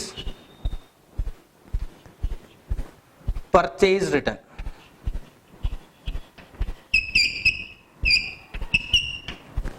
in case of ನಿಮ್ಮ ಒಂದು ಡೆಬಿಟ್ ಕಾಲಮ್ ನಲ್ಲಿ ಬರುವಂತದ್ದು ಅಸೆಟ್ಸ್ ಅಂದ್ರೆ land and building, plant and machinery, ಆ ತರ ಬ್ಯಾಲೆನ್ಸ್ ಶೀಟ್ ಐಟಮ್ಸ್ ಬರುತ್ತೆ. Drawings, any amount which has been withdrawn by the proprietor for personal purpose. Expenses, salary, commission, brokerage, rent, insurance, printing and stationery, postage and telegram, ಆ ತರ expenses. Purchases ಮತ್ತೆ sales return ಬರುತ್ತೆ. Credit side ಅಲ್ಲಿ liabilities ಅಂದ್ರೆ creditors, bank loan, bank overdraft, bills payable, ಆ ತರದ್ ಬರುತ್ತೆ. Capital, incomes, sales ಮತ್ತೆ ಪರ್ಚೇಸ್ ರಿಟರ್ನ್ ಬರುತ್ತೆ. ಇಲ್ಲಿ ನಿಮ್ಗೊಂದು ಡೌಟ್ ಬರುತ್ತೆ, ಸರ್ ಓಪನಿಂಗ್ ಸ್ಟಾಕ್ ಎಲ್ಲಿ ಸರ್ ಕೊಟ್ಟಿರ್ತಾರೆ? ಓಪನಿಂಗ್ ಸ್ಟಾಕ್ ನಿಮ್ಮ ಟ್ರಯಲ್ ಬ್ಯಾಲೆನ್ಸ್ ನ ಡೆಬಿಟ್ ಕಾಲಮ್ ನಲ್ಲಿ ಕೊಟ್ಟಿರ್ತಾರೆ. ಲೆಟ್ ಅಸ್ ಟೇಕ್ ನಿಮ್ಮ ಒಂದು ಓಪನಿಂಗ್ ಸ್ಟಾಕ್ ನ ಅಮೌಂಟ್ 20,000 ಅಂತ ತಗೊಳ್ಳೋಣ. 20,000 ಇದು ಟ್ರಯಲ್ ಬ್ಯಾಲೆನ್ಸ್ ನ ಡೆಬಿಟ್ ಕಾಲಮ್ ನಲ್ಲಿ ಕೊಟ್ಟಿರ್ತಾರೆ. Next purchases. ಪರ್ಚೇಸಸ್ ಕೂಡ ನಿಮ್ಮ ಟ್ರಯಲ್ ಬ್ಯಾಲೆನ್ಸ್ ನ ಡೆಬಿಟ್ ಕಾಲಮ್ ನಲ್ಲಿ ಕೊಟ್ಟಿರ್ತಾರೆ. Let us take 80,000. ನೋಡಿ, ನಾನು ನಿಮ್ಗೆ ಹೇಳಿದ್ದೀನಿ purchases debit column. Purchase returns ಎಲ್ಲಿ ಸರ್ ಇರುತ್ತೆ? ನಿಮ್ಮ ಒಂದು ಟ್ರಯಲ್ ಬ್ಯಾಲೆನ್ಸ್ ನ ಕ್ರೆಡಿಟ್ ಕಾಲಮ್ ನಲ್ಲಿ ರಿಟರ್ನ್ಸ್ ಅಂತ ಕೊಟ್ಟಿರ್ತಾರೆ ಅಥವಾ ರಿಟರ್ನ್ಸ್ ಔಟ್ವರ್ಡ್ಸ್ ಅಂತ ಕೊಟ್ಟಿರ್ತಾರೆ. Let us take 5,000. 75,000. ನೋಡಿ, ಫಸ್ಟ್ ಈ 2 ಐಟಮ್ ಬರಬೇಕು. ಡೆಬಿಟ್ ಸೈಡ್ ನಲ್ಲಿ opening stock, next purchases minus purchase return. Sir purchase return ಇಲ್ಲ ಅಂದ್ರೆ ಏನ್ ಸರ್ ಮಾಡೋದು? ಡ್ಯಾಶ್ ಹಾಕಿ 80,000 ಮೈನಸ್ 0, 80,000 ತಗೊಳ್ಳಿ. ನೆಕ್ಸ್ಟ್ ನಿಮ್ಮ ಒಂದು ಕ್ರೆಡಿಟ್ ಕಾಲಮ್ ನಲ್ಲಿ ಫಸ್ಟ್ ಸೇಲ್ಸ್ ಟ್ರಾನ್ಸಾಕ್ಷನ್ ಬರೀಬೇಕು. Sales let us take 1,40,000. ನೋಡಿ, ಕ್ರೆಡಿಟ್ ಕಾಲಮ್ ನಲ್ಲಿ ಇರುತ್ತೆ, ಟ್ರಯಲ್ ಬ್ಯಾಲೆನ್ಸ್ ನ ಕ್ರೆಡಿಟ್ ಕಾಲಮ್ ನಲ್ಲಿ ಇರುತ್ತೆ. ನೆಕ್ಸ್ಟ್ ಅದಾದ್ಮೇಲೆ ಸೇಲ್ಸ್ ರಿಟರ್ನ್ ಅಥವಾ ರಿಟರ್ನ್ ಇನ್ವರ್ಡ್ಸ್ ಅಂತ ಇದೆ. ರಿಟರ್ನ್ ಇನ್ವರ್ಡ್ಸ್ ಎಲ್ಲಿ ಸರ್ ಇರುತ್ತೆ? ನಿಮ್ಮ ಟ್ರಯಲ್ ಬ್ಯಾಲೆನ್ಸಿನ ಡೆಬಿಟ್ ಕಾಲಮ್ ನಲ್ಲಿ ಇರುತ್ತೆ. Let us take 4000.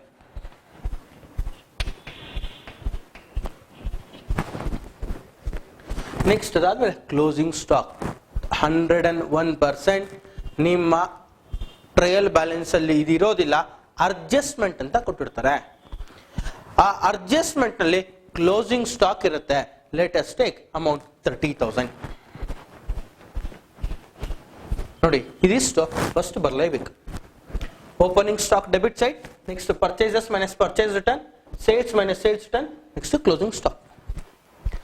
ನೆಕ್ಸ್ಟ್ ಇದಾದ್ಮೇಲೆ ಇನ್ನು ಉಳಿದಿರೋ ಅಂತ ಅಮೌಂಟ್ ಅಂದ್ರೆ ಇನ್ನು ಉಳಿದಿರುವಂತ transaction wages, direct expenses,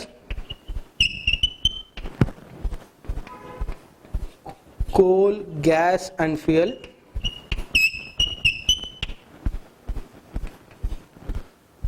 manufacturing expenses,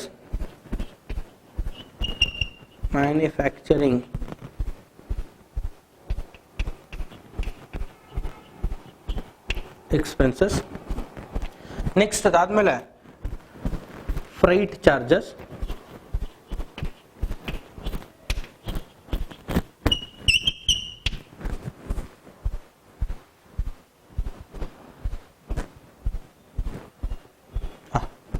ಇದಿಷ್ಟು ಟ್ರಾನ್ಸಾಕ್ಷನ್ ನೋಡಿ. ನಿಮ್ಮ ಒಂದು opening stock, purchase minus purchase return, credit side ನಲ್ಲಿ sales minus sales return, closing stock. Next ನಿಮ್ಮ ಒಂದು ವೇಜಸ್ ಕೊಟ್ಟಿದ್ದರೆ ಎಂಟ್ರಿ ಮಾಡಿ, ಕೊಟ್ಟಿಲ್ಲ ಅಂತ ಬಿಟ್ಬಿಡಿ. Let us take wages rupees 15,000. Next direct expenses ಅಂತಾನೆ ಕೊಟ್ಟಿರ್ತಾರೆ. ಅಕಸ್ಮಾತ್ ನಿಮ್ಮ ಪ್ರಾಬ್ಲಮ್ ನಲ್ಲಿ ಇಂಡೈರೆಕ್ಟ್ ಎಕ್ಸ್ಪೆನ್ಸ್ ಅಂತ ಕೊಟ್ರೆ ಅದನ್ನ ಪ್ರಾಫಿಟ್ ಆರ್ ಲಾಸ್ ಅಕೌಂಟ್ ಅಲ್ಲಿ ಎಂಟ್ರಿ ಮಾಡಿ. ಡೈರೆಕ್ಟ್ ಎಕ್ಸ್ಪೆನ್ಸಸ್ ಮಾತ್ರ ನಿಮ್ಮ ಟ್ರೇಡಿಂಗ್ ಅಕೌಂಟ್ ನಲ್ಲಿ ಬರುತ್ತೆ. ನೆಕ್ಸ್ಟ್ ಕೋಲ್, ಗ್ಯಾಸ್ ಅಂಡ್ ಫ್ಯೂಯಲ್. ನಿಮ್ಮ ಪ್ರಾಬ್ಲಮ್ ನಲ್ಲಿ ಕೋಲ್, ಗ್ಯಾಸ್ ಅಂಡ್ ಫ್ಯೂಯಲ್ ಅಥವಾ ವಾಟರ್ ಅಂತ ಏನಾದ್ರು ಕೊಟ್ರೆ ಎಂಟ್ರಿ ಮಾಡ್ಕೊಳ್ಳಿ. ನೆಕ್ಸ್ಟ್ ಮ್ಯಾನುಫ್ಯಾಕ್ಚರಿಂಗ್ ಎಕ್ಸ್ಪೆನ್ಸಸ್ ಏನಾದ್ರು ಕೊಟ್ಟಿದ್ದರೆ ಎಂಟ್ರಿ ಮಾಡಿ. Let us take rupees 5,000. Next freight charges ಅಂತ ಏನಾದ್ರು ಪ್ರಾಬ್ಲಮ್ ನಲ್ಲಿ ಕೊಟ್ಟಿದೆ, ಎಂಟ್ರಿ ಮಾಡಿ. Freight charges FREIGHT freight charges ಅಥವಾ ಆಕ್ಟ್ರಾಯ್ ಅಂತ ಕೊಡ್ತಾರೆ, ಏನಾದ್ರು ಕೊಟ್ರೆ ಅದನ್ನ ಎಂಟ್ರಿ ಮಾಡಿ. ಅಥವಾ ಎಕ್ಸ್ಪೋರ್ಟ್ ಡ್ಯೂಟೀಸ್ ಅಂತ ಕೊಡ್ತಾರೆ, ಎಂಟ್ರಿ ಮಾಡಿ. ಅದಾದ್ಮೇಲೆ carriage inwards,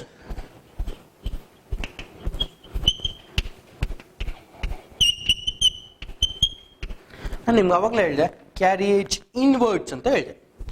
Carriage inwards is nothing but any amount of expenses or any amount which has been incurred to transport the goods from the place of purchase to the place of production.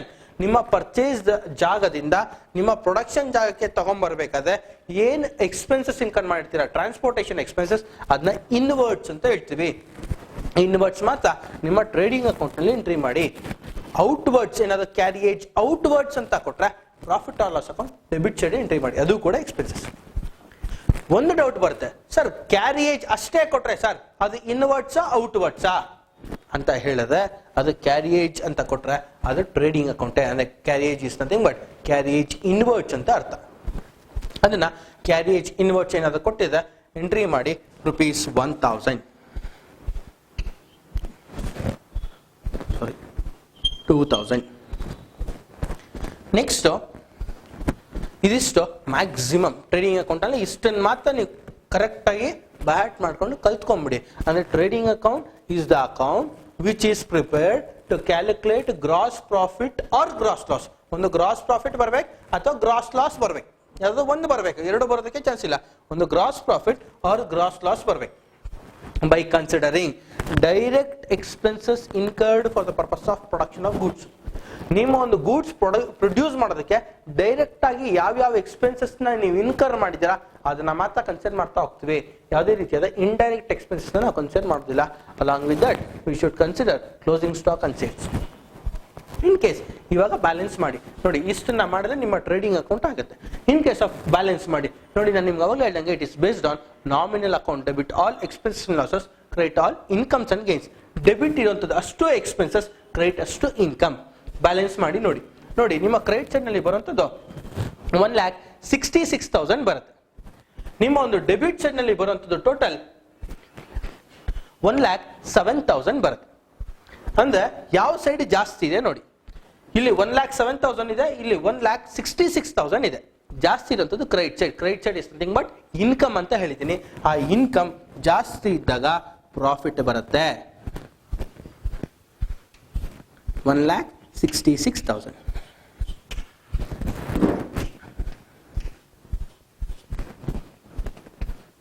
to gross profit carried down.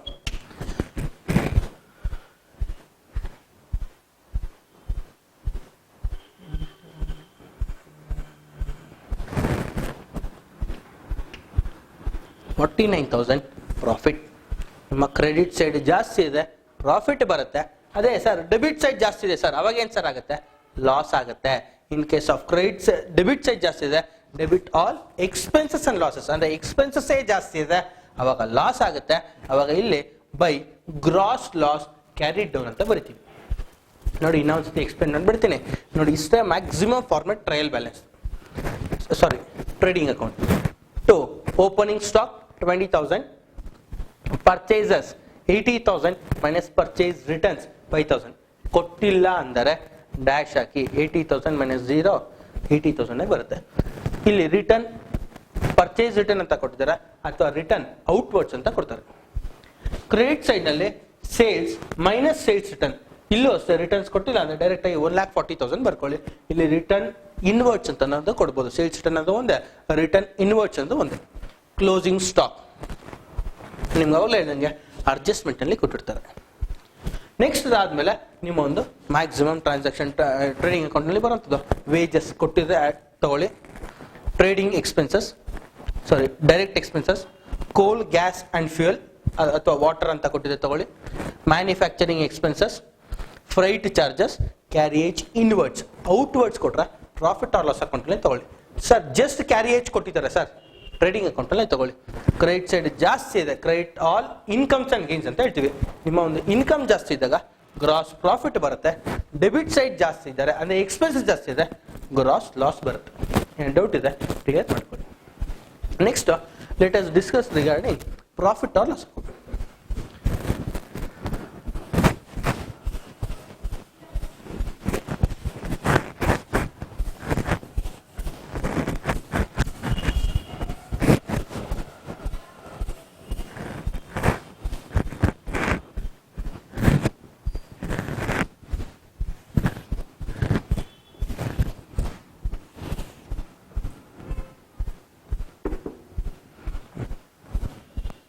ನಿಮ್ಮ trading account ನಲ್ಲಿ gross profit 49,000 ಅಂತ ಇದೆ.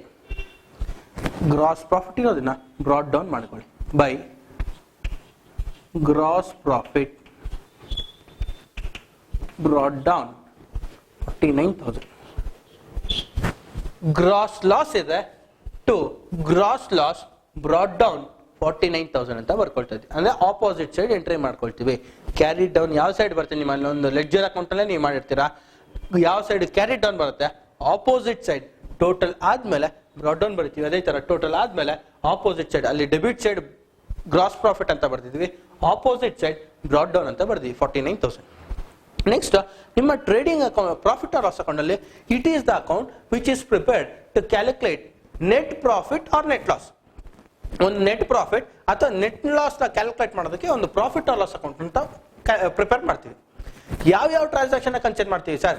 Indirect expenses for the purpose of production. Indirect ಆಗಿ ಯಾವ expense relate ಆಗ್ತಾ ಹೋಗುತ್ತೆ. For example production ಪ್ರೋಸೆಸ್ಗೆ ನಿಮ್ಮ selling expenses ಏನು ರಿಲೇಟ್ ಆಗೋದಿಲ್ಲ, ಅಥವಾ ಬೇರೆ ಇನ್ಯಾವುದೋ ಒಂದು ಅಡ್ವರ್ಟೈಸ್ಮೆಂಟ್ ಎಕ್ಸ್ಪೆನ್ಸಸ್ ರಿಲೇಟ್ ಆಗೋದಿಲ್ಲ, ಅಥವಾ ಬೇರೆ ಇನ್ಯಾವುದೋ ಒಂದು ನಾನು ನಿಮ್ಮ ಒಂದು ಯಾವುದೋ ಒಂದು ಫ್ಯಾಕ್ಟ್ರಿಗೆ ಇಂಟೀರಿಯರ್ಸ್ ಮಾಡ್ತಿದ್ದೀನಿ ಸರ್, ಆ ಎಕ್ಸ್ಪೆನ್ಸ್ ಇದಕ್ಕೆ ಇನ್ಕರ್ ಆಗೋ ಇದು ರಿಲೇಟ್ ಆಗೋದಿಲ್ಲ. ಈ ತರ ನಿಮ್ಮ ಒಂದು ಇಂಡೈರೆಕ್ಟ್ ಎಕ್ಸ್ಪೆನ್ಸಸ್ ಆಫ್ ಪ್ರೊಡಕ್ಷನ್ ನಿಮ್ಮೊಂದು, ಅಥವಾ salary paid to managing director ಅಥವಾ salary paid to manager. Manager ಅಲ್ಲಿ ಹೋಗಿ ಗೂಡ್ಸ್ ನ ಪ್ರೊಡ್ಯೂಸ್ ಮಾಡೋದಿಲ್ಲ, ಅಲ್ಲಿ ಗೂಡ್ಸ್ ನ ಪ್ರೊಡ್ಯೂಸ್ ಮಾಡೋಂಥದ್ದು ನಿಮ್ಮ ಲೇಬರರ್ಸ್ಗೆ ಏನ್ ರೆಮ್ಯುನರೇಷನ್ ಕೊಡ್ತೀರಾ ಅದನ್ನ ನಾವು ವೇಜಸ್ ಅಂತ ತಗೊಳ್ತೀವಿ. ಆದರೆ ನಿಮ್ಮ ಒಂದು ಪ್ರಾಫಿಟ್ ಆರ್ ಲಾಸ್ ಅಕೌಂಟ್ ನಲ್ಲಿ ಇಂಡೈರೆಕ್ಟ್ ಎಕ್ಸ್ಪೆನ್ಸಸ್ ನಾವು ಕನ್ಸಿಡರ್ ಮಾಡ್ತಾ ಹೋಗ್ತೀವಿ. ಇಲ್ಲಿ ನಾವು ಪ್ರಿಪೇರ್ ಮಾಡೋದಕ್ಕಿಂತ ಮುಂಚೆ ನಿಮ್ಗೆ ಸ್ವಲ್ಪ ಒಂದು ಹಿಂಟ್ಸ್ ನ ಕೊಟ್ಬಿಡ್ತೀನಿ. ಇಲ್ಲಿ ಅಡ್ಜಸ್ಟ್ಮೆಂಟ್ ಅಲ್ಲಿ ಯಾವ ಟ್ರಾನ್ಸಾಕ್ಷನ್ ಕೊಡ್ತಾರೆ ಸರ್? ಮೈನ್ ಆಗಿ ಕ್ಲೋಸಿಂಗ್ ಸ್ಟಾಕ್ ಖಂಡಿತವಾಗ್ಲೂ ಕ್ಲೋಸಿಂಗ್ ಸ್ಟಾಕ್ ಅಡ್ಜಸ್ಟ್ಮೆಂಟ್ ಕೊಟ್ಟೇ ಕೊಡ್ತಾರೆ. ನೆಕ್ಸ್ಟ್ ಅದಾದ್ಮೇಲೆ ಡಿಪ್ರಿಸಿಯೇಷನ್ ಅಡ್ಜಸ್ಟ್ಮೆಂಟ್ ಕೊಡ್ತಾರೆ, ಡಿಪ್ರಿಸಿಯೇಷನ್ ಅಡ್ಜಸ್ಟ್ಮೆಂಟ್. ನೆಕ್ಸ್ಟ್ ಅದಾದ್ಮೇಲೆ outstanding expenses, outstanding expense adjustment ಕೊಡ್ತಾರೆ. ನೆಕ್ಸ್ಟ್ ಅದಾದ್ಮೇಲೆ ಪ್ರೀಪೇಯ್ಡ್,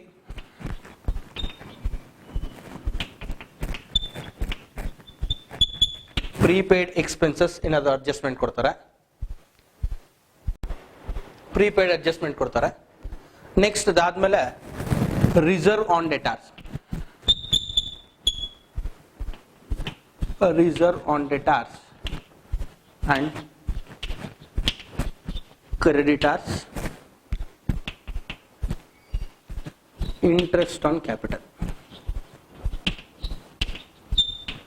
ಈ 6 ಅಡ್ಜಸ್ಟ್ಮೆಂಟ್ ನ ತುಂಬಾನೇ ಕಾನ್ಸಂಟ್ರೇಟ್ ಮಾಡಿ. ಮೊದಲನೇದು ಕ್ಲೋಸಿಂಗ್ ಸ್ಟಾಕ್ ಕೊಟ್ಟಿರ್ತಾರೆ. ನಿಮ್ಮ ಇನ್ನೊಂದು ಅಡ್ಜಸ್ಟ್ಮೆಂಟ್ ನಲ್ಲಿ ಕೊಡುವಂತ ಏನು ಟ್ರಾನ್ಸಾಕ್ಷನ್ಸ್ ಇದೆ, it should appear twice. Trial balance ಅಲ್ಲಿ ಕೊಡುವಂತ ನಿಮ್ಮೊಂದು ಟ್ರಾನ್ಸಾಕ್ಷನ್ಸ್ ಏನಿದೆ, it should appear once either in trading account or profit or loss account or in balance sheet. ಎಲ್ಲಾದ್ರೂ ಒಂದು ಕಡೆ ಎಂಟ್ರಿ ಆಗುತ್ತೆ, ಒಂದು ಟ್ರೇಡಿಂಗ್ ಅಕೌಂಟ್ ಅಥವಾ ಪ್ರಾಫಿಟ್ ಆರ್ ಲಾಸ್ ಅಕೌಂಟ್ ಅಥವಾ ನಿಮ್ಮೊಂದು ಬ್ಯಾಲೆನ್ಸ್ ಶೀಟ್ ನಲ್ಲಿ. ಬಟ್ ಅಡ್ಜಸ್ಟ್ಮೆಂಟ್ ಅಲ್ಲಿ ಕೊಡುವಂತ transaction it should appear twice, ಎರಡೆರಡು ಸತಿ ಅಪಿಯರ್ ಆಗಬೇಕು. ಒಂದು either in trading or profit or loss account, trading ಅಥವಾ ಪ್ರಾಫಿಟ್ ಆರ್ ಲಾಸ್ ಅಕೌಂಟ್ ಅಲ್ಲಿ ಒಂದು ಸತಿ ಎಂಟ್ರಿ ಆಗುತ್ತೆ. And once compulsory in balance sheet, balance sheet ಅಲ್ಲಿ ಕಂಪಲ್ಸರಿ ಎಂಟ್ರಿ ಆಗಲೇಬೇಕು. ನೋಡಿ ಇನ್ನೊಂದ್ಸತಿ ಹೇಳ್ತೀನಿ, ನಿಮ್ಮ ಟ್ರಯಲ್ ಬ್ಯಾಲೆನ್ಸ್ ಅಲ್ಲಿ ಕೊಡುವಂತದ್ದು it should appear once either in trading account or profit or loss account or in balance sheet, ಎಲ್ಲಾದ್ರೂ ಒಂದು ಕಡೆ ಎಂಟ್ರಿ ಆಗುತ್ತೆ.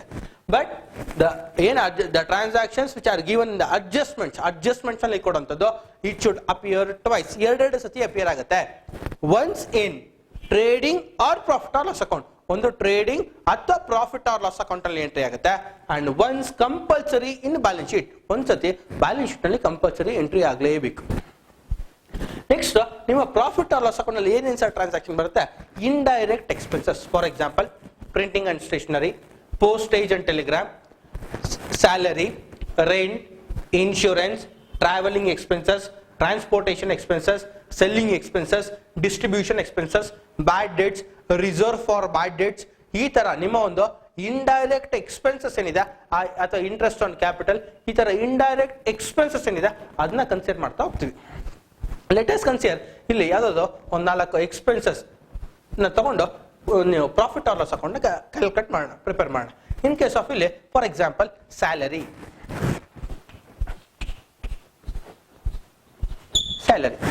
ಇನ್ ಕೇಸ್ ಆಫ್ ಇಲ್ಲಿ ನಿಮ್ಮ ಟ್ರೇಡಿಂಗ್ ಅಕೌಂಟ್ ಅಥವಾ ಪ್ರಾಫಿಟ್ ಆರ್ ಲಾಸ್ ಅಕೌಂಟ್ ಅಲ್ಲಿ ಏನಾದ್ರು ಇದಕ್ಕೆ ರಿಲೇಟೆಡ್ ಅಡ್ಜಸ್ಟ್ಮೆಂಟ್ ಅಂದ್ರೆ ಏನು ಸರ್ ಅಂದ್ರೆ ಏನಾದ್ರು ಔಟ್ಸ್ಟ್ಯಾಂಡಿಂಗ್ ಸ್ಯಾಲರಿ ಅಂತನೋ ಅಥವಾ ಔಟ್ಸ್ಟ್ಯಾಂಡಿಂಗ್ ಬ್ರೋಕರೇಜ್ ಅಂತನೋ ಈ ತರ ಏನಾದ್ರು ಕೊಟ್ರೆ ರಿಲೇಟೆಡ್ ಎಕ್ಸ್ಪೆನ್ಸಸ್ಗೆ ಆಡ್ ಮಾಡ್ಕೊಳ್ಳಿ. ಸ್ಯಾಲರಿ ಅಂತ ಇದೆ ನಿಮ್ಮ ಅಡ್ಜಸ್ಟ್ಮೆಂಟ್ ನಲ್ಲಿ ನೋಡಿ, ಔಟ್ಸ್ಟ್ಯಾಂಡಿಂಗ್ ಸ್ಯಾಲರಿ ಅಂತ ಕೊಟ್ಟಿದೆ, ಈ ಸ್ಯಾಲರಿ ಅಮೌಂಟ್ಗೆ ಆಡ್ ಮಾಡಿ. ಫಾರ್ ಎಕ್ಸಾಂಪಲ್ ಸ್ಯಾಲರಿ ಅಮೌಂಟ್ 10,000 ಅಂತ ತಗೊಳ್ಳೋಣ. ಈ 10,000ಗೆ ಔಟ್ಸ್ಟ್ಯಾಂಡಿಂಗ್ ಸ್ಯಾಲರಿ ಅಂತ ಕೊಟ್ರೆ ಆಡ್ ಮಾಡಿ. ಔಟ್ಸ್ಟ್ಯಾಂಡಿಂಗ್ ಸ್ಯಾಲರಿ ಒಂದು 600 ತಗೊಳ್ಳೋಣ, 10,600 ನೋಡಿ. ಔಟ್ಸ್ಟ್ಯಾಂಡಿಂಗ್ ಕೊಟ್ರೆ ಆಡ್ ಮಾಡ್ತೀವಿ. ಅದೇ ತರ ಪ್ರೀಪೇಯ್ಡ್ ಏನಾದ್ರು ಕೊಟ್ರೆ ಮೈನಸ್ ಮಾಡ್ಕೊಳ್ಳಿ. For example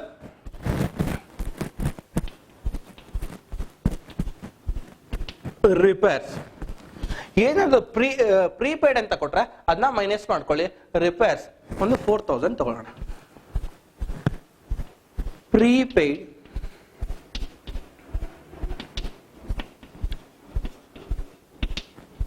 prepaid repairs rupees 500. Prepaid ಕೊಟ್ಟಾಗ ಮೈನಸ್ ಮಾಡ್ತೀವಿ. ನೋಡಿ ಎಷ್ಟು ಕ್ಲಿಯರ್ ಆಗಿದೆ. ಔಟ್ಸ್ಟ್ಯಾಂಡಿಂಗ್ ಕೊಟ್ಟಾಗ salary paid, already salary pay ಮಾಡಿದೀವಿ 10,000. ಔಟ್ಸ್ಟ್ಯಾಂಡಿಂಗ್ ಅಂದ್ರೆ ನಾನು ನಿಮ್ಗೆ ಅವಾಗಲೇ ಹೇಳಿದೆ, outstanding expenses nothing but expenses has to be paid but not yet paid. Pay ಮಾಡಬೇಕು, ನಾವು ಪೇ ಮಾಡಿಲ್ಲ. ಅದೇ ನಾವು ಟೋಟಲ್ ಸ್ಯಾಲರಿ ಈ ಒಂದು ಫೈನಾನ್ಷಿಯಲ್ ಇಯರ್ಗೆ ಪೇ ಮಾಡ್ತಾ ಇರೋಂಥದ್ದು 10,600. ಇಲ್ಲಿ ರಿಪೇರ್ಸ್ 4,000 ಆಲ್ರೆಡಿ ನಾವು ಪೇ ಮಾಡಿಬಿಟ್ಟಿದೀವಿ. ಪ್ರೀಪೇಯ್ಡ್ ಅಂದ್ರೆ the expenses which is paid before the due date, due date ಗಿಂತ ಮುಂಚೆನೇ ಪೇ ಮಾಡಿದೀವಿ. ಅಂದ್ರೆ ನಾವು ಇವಾಗ ಪೇ ಮಾಡಬೇಕಾದಂಥದ್ದು ಜಸ್ಟ್ 3,500. ಔಟ್ಸ್ಟ್ಯಾಂಡಿಂಗ್ ಕೊಟ್ರೆ ರಿಲೇಟೆಡ್ ಎಕ್ಸ್ಪೆನ್ಸಸ್ಗೆ ಆಡ್ ಮಾಡ್ಕೊಳ್ಳಿ, ಪ್ರೀಪೇಯ್ಡ್ ಕೊಟ್ರೆ ರಿಲೇಟೆಡ್ ಎಕ್ಸ್ಪೆನ್ಸಸ್ ಇಂದ ಮೈನಸ್ ಮಾಡ್ಕೊಳ್ಳಿ. ಇನ್ಕಮ್ ನಲ್ಲೂ ಅಷ್ಟೇ, ಔಟ್ಸ್ಟ್ಯಾಂಡಿಂಗ್ ಅಂತ ಕೊಟ್ರೆ ಆಡ್ ಮಾಡಿ, ಪ್ರೀಪೇಯ್ಡ್ ಅಥವಾ ಪ್ರೀ ರಿಸೀವ್ಡ್ ಅಂತ ಕೊಟ್ರೆ ಮೈನಸ್ ಮಾಡ್ಕೊಳ್ಳಿ. ನೆಕ್ಸ್ಟ್ ಇಂಪಾರ್ಟೆಂಟ್ ಅಡ್ಜಸ್ಟ್ಮೆಂಟ್ ಬರುವಂತದ್ದು ಬ್ಯಾಡ್ ಡೇಟ್ಸ್. ಇದರಲ್ಲಿ ಬ್ಯಾಡ್ ಡೇಟ್ಸ್ ಪೂರ್ತಿ ಆ ಫಾರ್ಮ್ಯಾಟ್ ನ ಬರ್ಕೊಂಬಿಡಿ. Bad debts format plus new reserve minus old reserve.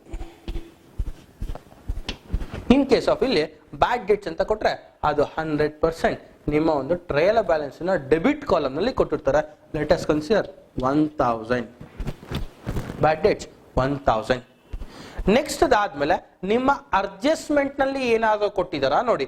ನಿಮ್ಮ ಅಡ್ಜಸ್ಟ್ಮೆಂಟ್ ನಲ್ಲಿ ಏನಾದ್ರು ರಿಸರ್ವ್ ಫಾರ್ ಬ್ಯಾಡ್ ಡೇಟ್ಸ್ ಅಥವಾ ರಿಸರ್ವ್ ಫಾರ್ ಡೌಟ್ಫುಲ್ ಡೇಟ್ಸ್ ಅಂತ ಏನಾದ್ರು ಕೊಟ್ಟಿದ್ದಾರೆ, ಅದನ್ನ ಆಡ್ ಮಾಡ್ಕೊಳ್ಳಿ. ಫಾರ್ ಎಕ್ಸಾಂಪಲ್, ಸರ್ ಯಾವ ಬೇಸಿಸ್ ಮೇಲೆ ಸರ್ ತಗೊಳ್ಬೇಕು, ನಿಮ್ಗೆ ಒಂದು ಡೌಟ್ ಇರುತ್ತೆ, ಸರ್ ರಿಸರ್ವ್ ಯಾವ ಬೇಸಿಸ್ ಮೇಲೆ ತಗೊಳ್ಬೇಕು ಅಂದರೆ, ರಿಸರ್ವ್ ನಿಮ್ಮ ಡೆಟಾರ್ಸ್ ಅಮೌಂಟ್ ಏನಿರುತ್ತೆ ಆ ಡೆಟಾರ್ಸ್ ಅಮೌಂಟ್ ಮೇಲೆ ನಾವು ಕನ್ಸಿಡರ್ ಮಾಡ್ಕೊಳ್ತೀವಿ.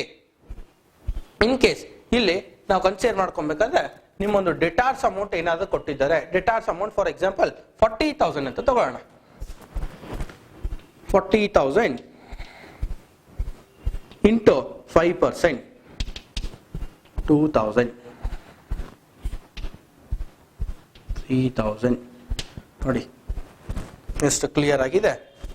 ಬ್ಯಾಡ್ ಡೇಟ್ಸ್ ನಿಮ್ಮ ಟ್ರಯಲ್ ಬ್ಯಾಲೆನ್ಸ್ ಡೆಬಿಟ್ ಕಾಲಮ್ ನಲ್ಲಿ ಕೊಟ್ಟಿರುವಂತದ್ದು ಪ್ಲಸ್ ನ್ಯೂ ರಿಸರ್ವ್ ಅಂದ್ರೆ ಈ ವರ್ಷದ್ದು ಕರೆಂಟ್ ಇಯರ್ ರಿಸರ್ವ್.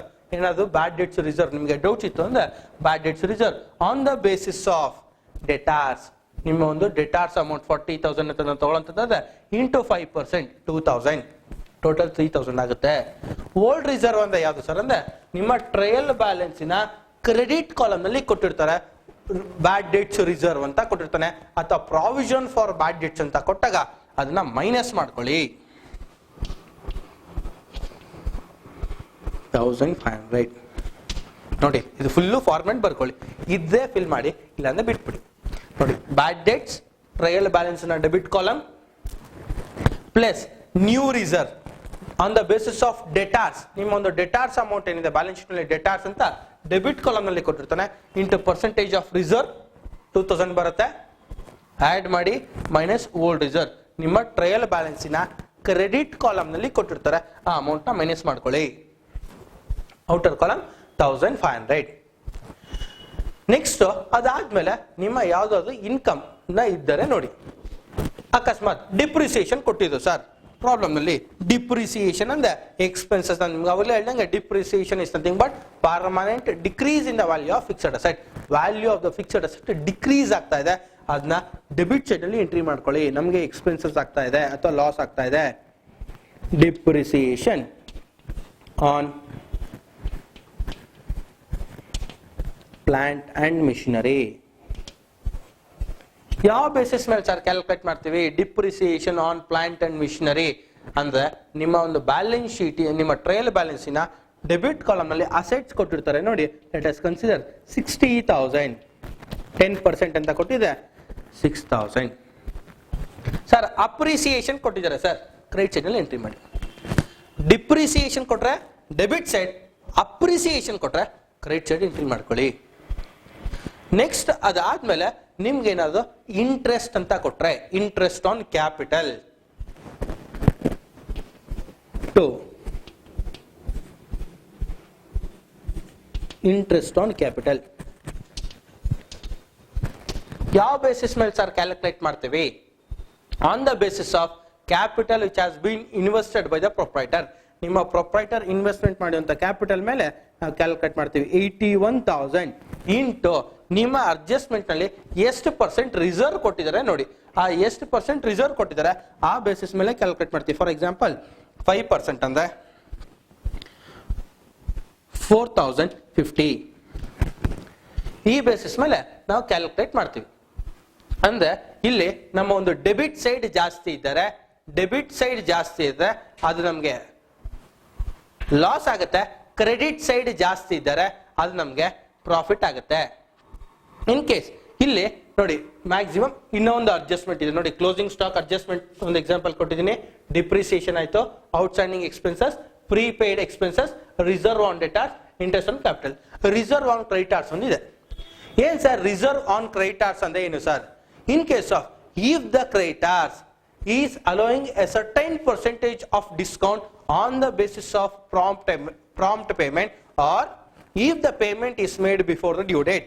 ನೀವು ನಿಮ್ಮ ಒಂದು ಕ್ರೆಡಿಟಾರ್ಗೆ ನೀವು ಯಾರ ಹತ್ರ ಅಮೌಂಟ್ ಇಸ್ಕೊಂಡಿದ್ದೀರಾ ಅವ್ರಿಗೆ ನೀವು ಪ್ರಾಂಪ್ಟ್ ಪೇಮೆಂಟ್ ಮಾಡಿದಾಗ ಅವ್ರೇನಾದ್ರೂ ನಿಮ್ಗೆ ಡಿಸ್ಕೌಂಟ್ ಕೊಟ್ರೆ ಅದನ್ನ ನಾವು ರಿಸರ್ವ್ ಆನ್ ಕ್ರೆಡಿಟಾರ್ಸ್ ಅಂತ ಹೇಳ್ತೀವಿ, ಅಥವಾ ಡಿಸ್ಕೌಂಟ್ ಆನ್ ಕ್ರೆಡಿಟಾರ್ಸ್ ಅಂತ ಹೇಳ್ತೀವಿ. ಫಾರ್ ಎಕ್ಸಾಂಪಲ್ ನೀವು ಯಾರ ಹತ್ರ ಒಂದು 50,000 ಲೋನ್ ನ ತಗೊಂಡಿರ್ತೀರಾ, ಆನ್ ಪ್ರಾಂಪ್ಟ್ ಪೇಮೆಂಟ್ ನೀವು ಕರೆಕ್ಟ್ ಆಗಿ ಕೊಟ್ಟಾಗ ಅವ್ರೇನಾದ್ರೂ ನಿಮ್ಗೆ ಒಂದು 49,900 ಕೊಡಪ್ಪ ಸಾಕು ಅಂತ ಹೇಳ್ತಾರೆ. ಅಥವಾ ನೀವು ಕ್ರೆಡಿಟ್ ಸೇಲ್ಸ್ ಮಾಡಿದಾಗ ನೀವು ಪ್ರಾಂಪ್ಟ್ ಪೇಮೆಂಟ್ ಮಾಡಿದಾಗ 50,000 ಅವ್ರು ಹೇಳ್ತಾರೆ 49,500 ಕೊಡಿ. ಆ ಬ್ಯಾಲೆನ್ಸ್ ಏನು 500 ಇದೆ ಅದು ನಮ್ಗೆ ಇನ್ಕಮ್ ಆಗುತ್ತೆ, ನಾವು ಅದೇ ಡಿಸ್ಕೌಂಟ್ ಆನ್ ಕ್ರೆಡಿಟಾರ್ಸ್. ಅಂದ್ರೆ ಇನ್ ಕೇಸ್ ಆಫ್ ಇಲ್ಲಿ ಏನಾದ್ರು ಡಿಸ್ಕೌಂಟ್ ಕೊಟ್ಟಿದ್ದಾರೆ ಅದು ನಮ್ಗೆ ಇನ್ಕಮ್ ಆಗುತ್ತೆ, ಡಿಸ್ಕೌಂಟ್ ಅಥವಾ ರಿಸರ್ವ್ ಅಂತಾನೆ ಬರ್ಕೊಳ್ಳಿ. ರಿಸರ್ವ್ ಆನ್ ಕ್ರೆಡಿಟಾರ್ಸ್ ಒಂದೊಂದ್ಸತಿ ಅಮೌಂಟ್ ಕ್ಯಾಲ್ಕುಲೇಟ್ ಮಾಡಿ ಕೊಟ್ಟಿರ್ತಾರೆ, ಕ್ಯಾಲ್ಕುಲೇಟ್ ಮಾಡಿಲ್ಲ ಅಂದ್ರೆ ನೀವೇ ಪರ್ಸೆಂಟೇಜ್ ಕೊಟ್ಟಿರ್ತಾರೆ, on the basis of creditors calculate ಮಾಡ್ಕೊಳ್ಳಿ. ಒಂದು ಫಾರ್ ಎಕ್ಸಾಂಪಲ್ 49,000 ಕೊಟ್ಟಿದ್ದಾರೆ ಸರ್, 49,000 ಇಂಟು ಒಂದು 10% ಕೊಟ್ಟಿದೆ 4,500. ಏನಾದ್ರು ಡೌಟ್ಸ್ ಇದೆ ಕ್ಲಿಯರ್ ಮಾಡ್ಕೊಂಬಿಡಿ, ಕರೆಕ್ಟ್ ಆಗಿ ಈ ಕಡೆಯಿಂದ ಬ್ಯಾಲೆನ್ಸ್ ಮಾಡ್ಕೊಳ್ಳಿ. ನಿಮ್ಮ ಒಂದು ಕ್ರೆಡಿಟ್ ಸೈಡ್ ನಲ್ಲಿ 49,000 ಟ್ರೇಡಿಂಗ್ ಅಕೌಂಟ್ ನ ಬ್ಯಾಲೆನ್ಸ್ ತಗೊಂಡಿದ್ವಿ. Next reserve on creditors adjustment ನಲ್ಲಿ ಕೊಟ್ಟಿರ್ತಾರೆ ನೋಡಿ, ಅಡ್ಜಸ್ಟ್ಮೆಂಟ್ ನಲ್ಲಿ ಕೊಟ್ಟಿರ್ತದೆ ಇಷ್ಟು ಅಡ್ಜಸ್ಟ್ಮೆಂಟ್ಸ್ ಮಾತ್ರ ನೋಡ್ಕೊಳ್ಳಿ. Closing stock, depreciation, outstanding expenses, prepaid expenses, reserve on debtors and creditors, interest on capital. Next in case of ಇಲ್ಲಿ ನೋಡಿ ಸ್ಯಾಲರಿ, ಔಟ್ಸ್ಟ್ಯಾಂಡಿಂಗ್ ಎಕ್ಸ್ಪೆನ್ಸಸ್ ಅಂತ ಇದೆ, ಆಡ್ ಮಾಡಿದೀನಿ ಔಟ್ಸ್ಟ್ಯಾಂಡಿಂಗ್ ಸ್ಯಾಲರಿನ. ನೆಕ್ಸ್ಟ್ ಪ್ರೀಪೇಯ್ಡ್ ಅಂತ ಇದೆ, ಮೈನಸ್ ಮಾಡಿ. ಬ್ಯಾಡ್ debts trial balance debit column ನಲ್ಲಿ ಕೊಟ್ಟಿರ್ತಾರೆ. ನ್ಯೂ ರಿಸರ್ವ್ ಅಂದ್ರೆ ನಿಮ್ಮ ಒಂದು ಟ್ರಯಲ್ ಬ್ಯಾಲೆನ್ಸ್ ಇದು ಅಡ್ಜಸ್ಟ್ಮೆಂಟ್ ಅಲ್ಲಿ ಕೊಟ್ಟಿರ್ತಾರೆ, ಮೈನಸ್ ಓಲ್ಡ್ ರಿಸರ್ವ್ ನಿಮ್ಮ ಒಂದು ಟ್ರಯಲ್ ಬ್ಯಾಲೆನ್ಸ್ ನ ಕ್ರೆಡಿಟ್ ಕಾಲಮ್ ನಲ್ಲಿ ಕೊಟ್ಟಿರ್ತಾರೆ. ಡಿಪ್ರಿಸಿಯೇಷನ್ ಅಡ್ಜಸ್ಟ್ಮೆಂಟ್ ನಲ್ಲಿ ಕೊಟ್ಟಿರ್ತಾರೆ, depreciation on plant and missionary. Next ಅದಾದ್ಮೇಲೆ ಇಂಟ್ರೆಸ್ಟ್ ಆನ್ ಕ್ಯಾಪಿಟಲ್ ನಿಮ್ಮ ಒಂದು ಅಡ್ಜಸ್ಟ್ಮೆಂಟ್ ಅಲ್ಲಿ ಕೊಟ್ಟಿರ್ತಾರೆ, ಅಡ್ಜಸ್ಟ್ಮೆಂಟ್ ಅಲ್ಲಿ ಕೊಟ್ಟಿರೋದನ್ನ ತಗೊಳ್ಳಿ. ನೆಕ್ಸ್ಟ್ ರಿಸರ್ವ್ ಆನ್ ಕ್ರೆಡಿಟಾರ್ಸ್ ಇದು ಕೂಡ ಅಡ್ಜಸ್ಟ್ಮೆಂಟ್ ಕೊಟ್ಟಿರ್ತಾರೆ ನೋಡಿ, ಮ್ಯಾಕ್ಸಿಮಮ್ ಇಷ್ಟು ಅಡ್ಜಸ್ಟ್ಮೆಂಟ್ಸ್ ಮಾತ್ರ ನೋಡ್ಕೊಳ್ಳಿ ಎಕ್ಸಾಮ್ ಪಾಯಿಂಟ್ ಆಫ್ ವ್ಯೂ. ಏನಾದ್ರು ಡೌಟ್ಸ್ ಇದೆ ಕ್ಲಿಯರ್ ಮಾಡ್ಕೊಳ್ಳಿ. ಈಗ ನಿಮ್ಮ ಒಂದು ಪ್ರಾಫಿಟ್ ಆರ್ ಲಾಸ್ ಅಕೌಂಟ್ ನ ಬ್ಯಾಲೆನ್ಸ್ ಮಾಡಿ. ನಾಮಿನಲ್ ಅಕೌಂಟ್ ಬೇಸಿಸ್ ನಲ್ಲಿ debit all expense and losses, credit all incomes and gains. Income ಜಾಸ್ತಿ ಇದ್ದರೆ ಪ್ರಾಫಿಟ್ ಬರುತ್ತೆ, ಎಕ್ಸ್ಪೆನ್ಸಸ್ ಜಾಸ್ತಿ ಇದ್ರೆ ಲಾಸ್ ಬರುತ್ತೆ. ಬ್ಯಾಲೆನ್ಸ್ ಮಾಡಿ.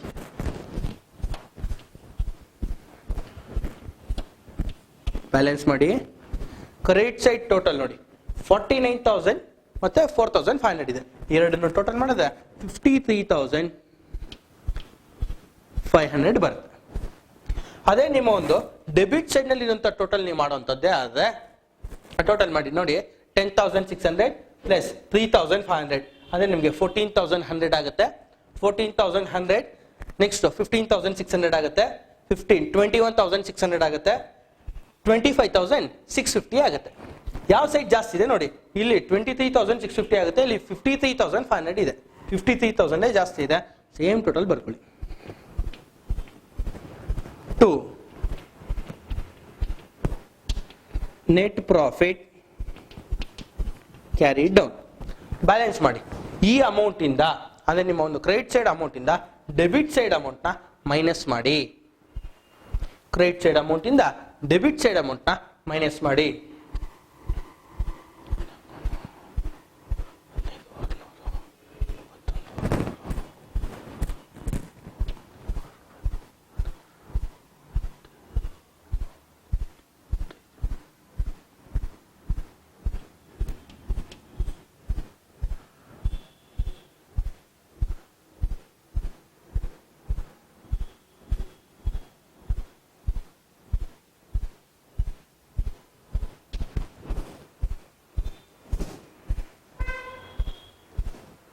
ನೋಡಿ ಕ್ರೆಡಿಟ್ ಸೈಡ್ 53,500 ಮೈನಸ್ ಇದಿಷ್ಟು ಅಮೌಂಟ್ನು ಮೈನಸ್ ಮಾಡ್ಕೊಳ್ಳಿ. ಮೈನಸ್ ಮಾಡಿದ್ರೆ ನಿಮಗೆ 53,500 ಮೈನಸ್ 26,650 ಬರುತ್ತೆ. ಏನಾದ್ರು ಡೌಟ್ಸ್ ಇದೆಯೋ ಒಂದ್ಸತಿ ಕ್ಲಿಯರ್ ಮಾಡ್ಕೊಂಬಿಡಿ. ನೋಡಿ 2 ಅಕೌಂಟ್ ಮಾಡಿದ್ವಿ. ನೆಕ್ಸ್ಟ್ ಇರೋಂಥದ್ದು balance sheet, that is the statement which is prepared to calculate financial position of the concern. ನೋಡಿ ನೀವು ಅಕೌಂಟ್ ಮಾಡಬೇಕಾದ್ರೆ ನಾವು ಹೇಳೋಂಥದ್ದು ಡೆಬಿಟ್ ಕ್ರೆಡಿಟ್ ಬರ್ಕೊಳ್ಳಿ ಅಂತ ಹೇಳ್ತೀವಿ. ನಿಮ್ಮ ಒಂದು ಲೆಫ್ಟ್ ಹ್ಯಾಂಡ್ ಸೈಡ್ ಡೆಬಿಟ್ ಅಂತ ಬರಿತೀವಿ, ರೈಟ್ ಹ್ಯಾಂಡ್ ಸೈಡ್ ಕ್ರೆಡಿಟ್ ಅಂತ ಬರಿತೀವಿ. ಬಟ್ ಸ್ಟೇಟ್ಮೆಂಟ್ಗೆ ಐದರ್ ನಿಮ್ಮ ಒಂದು ಇದು ಬ್ಯಾಲೆನ್ಸ್ ಶೀಟ್ ಆಗಿರ್ಬೋದು ಅಥವಾ ಟ್ರಯಲ್ ಬ್ಯಾಲೆನ್ಸ್ ಆಗಿರ್ಬೋದು ಡೆಬಿಟ್ ಕ್ರೆಡಿಟ್ ಅಂತ ಬರೆಯಕ್ಕೆ ಹೋಗಲ್ಲ. ಟ್ರಯಲ್ ಬ್ಯಾಲೆನ್ಸ್ ನಲ್ಲಿ ಬರಿತೀವಿ, ಆದ್ರೆ ಅಲ್ಲಿ ನಾವು ಬರೆಯುವಂಥದ್ದು ಲೆಡ್ಜರ್ ಬ್ಯಾಲೆನ್ಸಸ್ ನ ಬರಿತಾ ಹೋಗ್ತೀವಿ. ಬ್ಯಾಲೆನ್ಸ್ ಶೀಟ್ ನಲ್ಲಿ 2 ಅಮೌಂಟ್ ಕಾಲಮ್ ಮಾಡ್ಕೊಳ್ಳಿ. ಒಂದನ್ನ ಇನ್ನರ್ ಕಾಲಮ್ ಅಂತ ಹೇಳ್ತೀವಿ, ಇನ್ನೊಂದು ಔಟರ್ ಕಾಲಮ್ ಅಂತ ಹೇಳ್ತೀವಿ.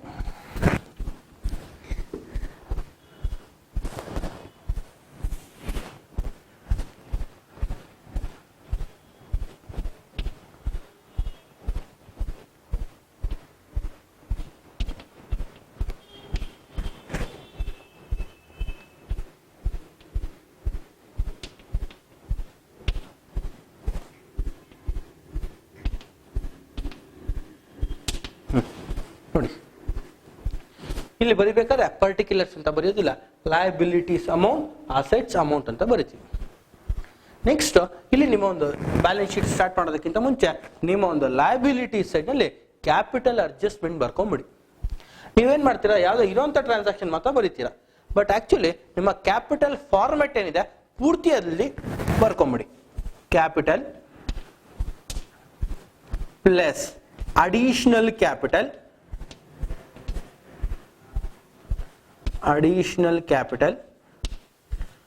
plus interest on capital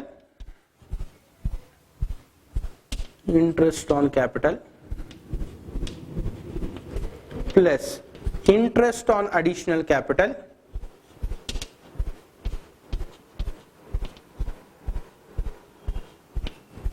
capital plus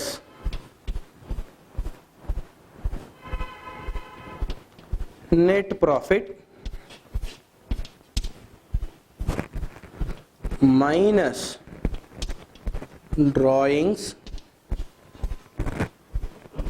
minus interest on drawings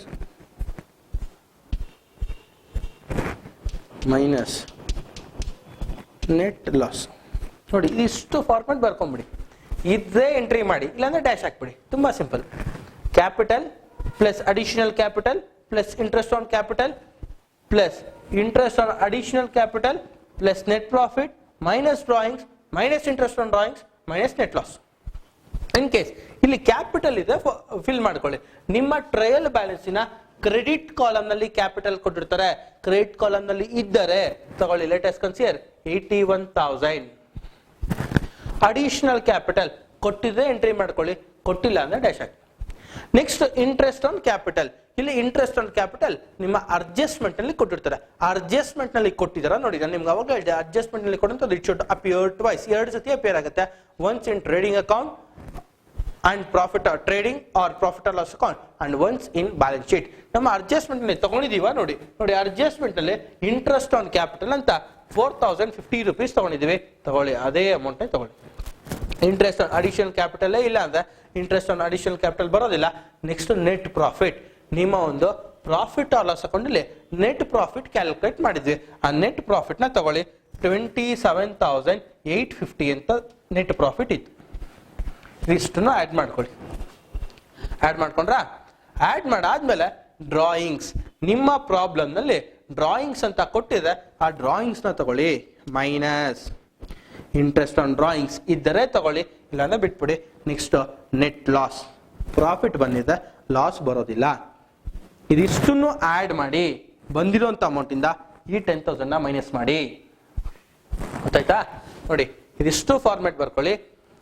capital plus additional capital plus interest on capital, interest on additional capital plus net profit minus drawings minus interest on drawings minus net loss. Total ಮಾಡಿ, total ಇಂದ ಬಂದಿರುವಂತ amount ಅಲ್ಲಿ ಈ drawings amount ನ minus ಮಾಡಿ. ಏನ್ doubt ಇದೆಯಾ?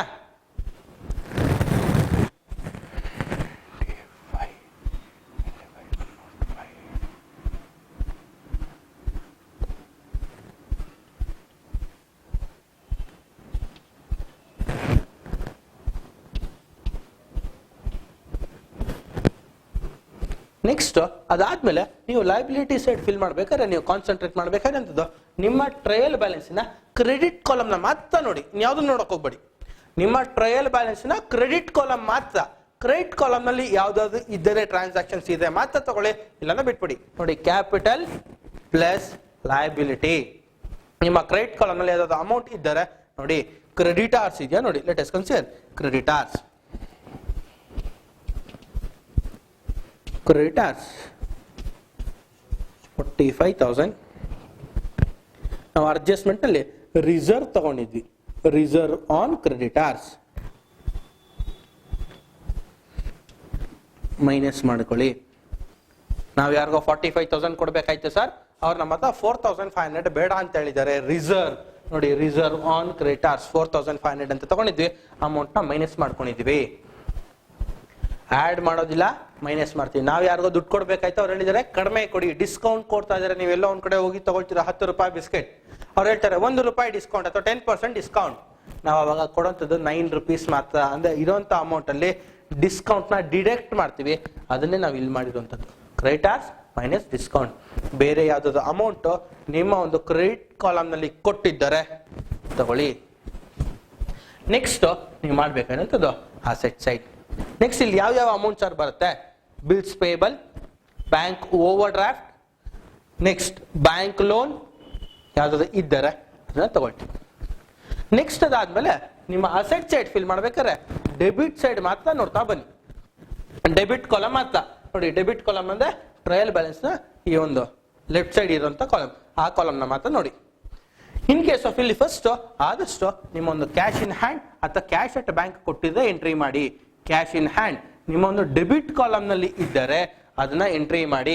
ಇನ್ case of ಇಲ್ಲಿ cash in hand let us consider 1,000. Adjustment ಇದ್ರೆ ಇನ್ನರ್ ಕಾಲಮ್ ನಲ್ಲಿ ತಗೊಳ್ಳಿ, ಇಲ್ಲಾಂದ್ರೆ ಡೈರೆಕ್ಟ್ ಆಗಿ ಔಟರ್ ಕಾಲಮ್ ನಲ್ಲಿ ಬರ್ಕೊಳ್ಳಿ.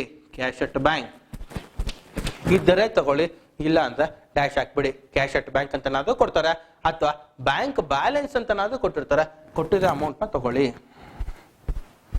ನೋಡಿ, ಫಸ್ಟ್ ನಿಮ್ಮ ಒಂದು ಕ್ಯಾಶ್ ಇನ್ ಹ್ಯಾಂಡ್ ಅಥವಾ ಕ್ಯಾಶ್ ಬ್ಯಾಲೆನ್ಸ್ ಅಂತ ಕೊಟ್ಟಿರ್ತಾರೆ, ನೆಕ್ಸ್ಟ್ ಬ್ಯಾಂಕ್ ಬ್ಯಾಲೆನ್ಸ್ ಅಂತ ಕೊಟ್ಟಿರ್ತಾರೆ ಅಥವಾ ಕ್ಯಾಶ್ ಅಟ್ ಬ್ಯಾಂಕ್ ಅಂತ ಕೊಟ್ಟಿರ್ತಾರೆ, ಅದನ್ನ ತಗೊಳ್ಳಿ.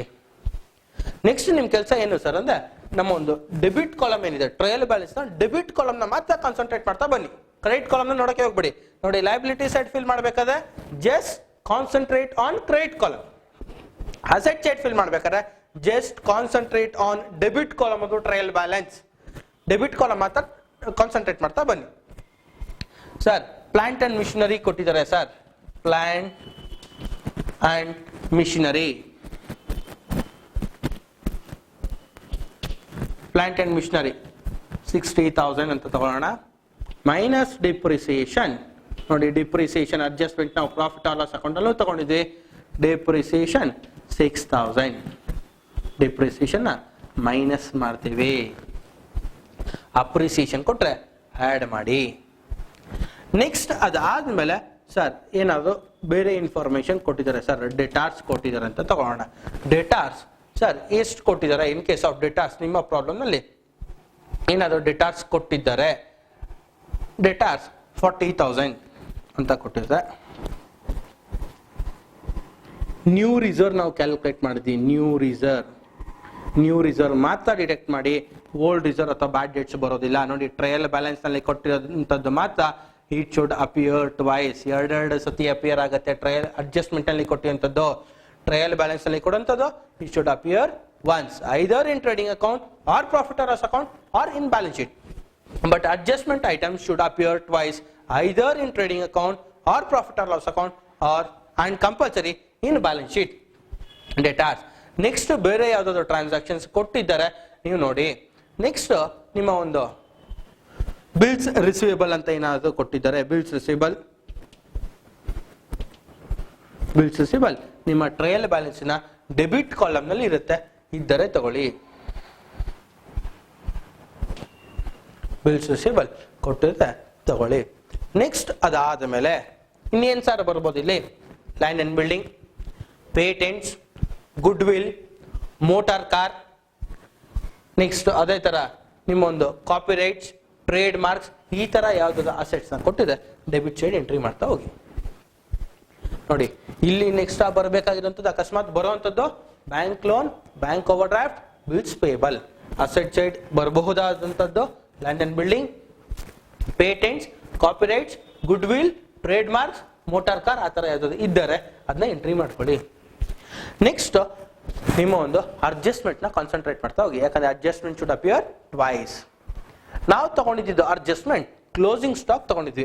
ಕ್ಲೋಸಿಂಗ್ ಸ್ಟಾಕ್ ಅನ್ನೋಂಥದ್ದು ಇಟ್ ಈಸ್ ಅನ್ ಅಸೆಟ್, ಅದನ್ನ ಅಸೆಟ್ ಸೈಡ್ ಎಂಟ್ರಿ ಮಾಡಿ. Closing stock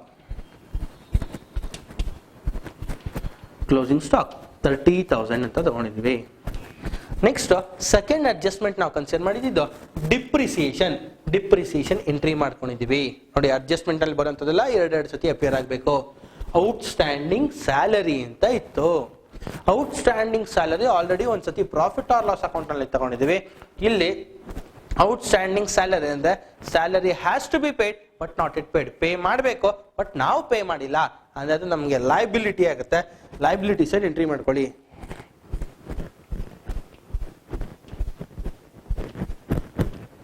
outstanding salary amount 600. Next prepaid expenses ಅಂತ ಇತ್ತು. ಪ್ರೀಪೇಯ್ಡ್ ಅಂದ್ರೆ ಪ್ರೀಪೇಯ್ಡ್ ರಿಪೇರ್ಸ್ ಅಂತ ಇತ್ತು. ನಾವು ಮುಂಚೆನೇ ಪೇ ಮಾಡಿದೀವಿ ಅಂದ್ರೆ ಅದು ನಮಗೆ ಅಸೆಟ್ ಆಗುತ್ತೆ. ಅಸೆಟ್ ಸೈಡ್ ಎಂಟ್ರಿ ಮಾಡ್ಕೊಳ್ಳಿ. Prepaid repairs 500. Next reserve on debtors ಇದೆ. ಡೆಟಾರ್ಸ್ ಎಂಟ್ರಿ ಮಾಡಿದೀವಿ. ಕ್ರೆಡಿಟಾರ್ಸ್ ಇದೆ. ಕ್ರೆಡಿಟಾರ್ಸ್ ಎಂಟ್ರಿ ಮಾಡಿದೀವಿ. ಇಂಟ್ರೆಸ್ಟ್ ಆನ್ ಕ್ಯಾಪಿಟಲ್ ಇದೆ. ಇಂಟ್ರೆಸ್ಟ್ ಆನ್ ಕ್ಯಾಪಿಟಲ್ ಕೂಡ ಎಂಟ್ರಿ ಮಾಡಿದೀವಿ. ನೋಡಿ ಟ್ರಯಲ್ ಬ್ಯಾಲೆನ್ಸ್ ಅಲ್ಲಿ ಇರುತ್ತದಲ್ಲ ಒಂದೊಂದೇ ಸತಿ ಎಂಟ್ರಿ ಆಗುತ್ತೆ. ಅಡ್ಜಸ್ಟ್ಮೆಂಟ್ ಅಲ್ಲಿ ಇರುವಂತದ್ದು ಬ್ಯಾಲೆನ್ಸ್ ಶೀಟ್ ಅಲ್ಲಿ ಒಂದು ಸತಿ, trading or profit or loss account ಅಲ್ಲಿ ಒಂದು ಸತಿ ಎಂಟ್ರಿ ಆಗುತ್ತೆ. ಅಷ್ಟನ್ನು ಎಂಟ್ರಿ ಮಾಡಿದೀವಿ. ಈಗ ಬ್ಯಾಲೆನ್ಸ್ ಮಾಡಿ. ಬ್ಯಾಲೆನ್ಸ್ ಮಾಡಿದ್ರೆ ಎರಡೂ ಸೈಡ್ ಈಕ್ವಲ್ ಬರುತ್ತೆ. ಎರಡೂ ಸೈಡ್ ನೀವು ಟೋಟಲ್ ಮಾಡಿದಾಗ ಎರಡೂ ಸೈಡ್ ಈಕ್ವಲ್ ಬರುತ್ತೆ. ನೋಡಿ 1,44,000 ಎರಡೂ ಕಡೆ ಟ್ಯಾಲಿ ಆಗುತ್ತೆ. ನಿಮ್ಮ ಅಡ್ಜಸ್ಟ್ಮೆಂಟ್ ನಲ್ಲಿ ಬರುವಂತದೆಲ್ಲ ಎರಡೆರಡು ಸತಿ ಅಪಿಯರ್ ಆದ್ರೆ ಕರೆಕ್ಟ್ ಆಗಿ ಬ್ಯಾಲೆನ್ಸ್ ಶೀಟ್ ಟ್ಯಾಲಿ ಆಗುತ್ತೆ. ಡೌಟ್ಸ್ ಇದೆ ಕ್ಲಿಯರ್ ಮಾಡ್ಕೊಂಬಿಡಿ. ಇನ್ನೊಂದ್ಸತಿ ಅಡ್ಜಸ್ಟ್ಮೆಂಟ್ ಹೇಳ್ಬಿಡ್ತೀನಿ. ಕ್ಲೋಸಿಂಗ್ ಸ್ಟಾಕ್ ಕಂಪಲ್ಸರಿ ಕೊಟ್ಟೇ ಕೊಡುವಂತ ಅಡ್ಜಸ್ಟ್ಮೆಂಟ್. ಎರಡು ಸತಿ ಎಲ್ಲೆಲ್ಲಿ ಸರ್ ಅಪಿಯರ್ ಆಗಬೇಕು ಅಂದ್ರೆ ಒಂದು ನಿಮ್ಮ ಟ್ರೇಡಿಂಗ್ ಅಕೌಂಟ್ ಕ್ರೆಡಿಟ್ ಸೈಡ್, ಮತ್ತೊಂದು ಬ್ಯಾಲೆನ್ಸ್ ಶೀಟಿನ ಅಸೆಟ್ ಸೈಡ್ ಅಲ್ಲಿ ಎಂಟ್ರಿ ಆಗುತ್ತೆ. ನೆಕ್ಸ್ಟ್ ಡಿಪ್ರಿಸಿಯೇಷನ್ ಕೊಡುವಂಥದ್ದು ನಿಮ್ಮ profit or loss account debit side. Next ಅದಾದ್ಮೇಲೆ ಬ್ಯಾಲೆನ್ಸ್ ಶೀಟ್ ನಲ್ಲಿ ಯಾವ್ದಕ್ಕೆ ಡಿಪ್ರಿಸಿಯೇಷನ್ ಕೊಡಿರ್ತಾರೆ ಡಿಡಕ್ಟ್ ಮಾಡ್ಕೊಳ್ಳಿ. Outstanding expenses salary, commission, brokerage, rent ಆ ತರ ಏನಾದ್ರು ಎಕ್ಸ್ಪೆನ್ಸಸ್ ಕೊಟ್ರೆ it should appear on the liability side of the balance sheet. Prepaid ಅಂತ ಕೊಟ್ರೆ ಒಂದು ನಿಮ್ಮ ಒಂದು ಪ್ರಾಫಿಟ್ ಆರ್ ಲಾಸ್ ಅಕೌಂಟ್ ಅಲ್ಲಿ ರಿಲೇಟೆಡ್ ಎಕ್ಸ್ಪೆನ್ಸಸ್ ಇಂದ ಡಿಡಕ್ಟ್ ಮಾಡಿ next it should appear on the asset side of the balance sheet. Next ಅದಾದ್ಮೇಲೆ reserve on debtors. Reserve on debtors ಅಂತ ಕೊಟ್ರೆ it should appear on the debit side of profit or loss account and once in asset side of the balance sheet.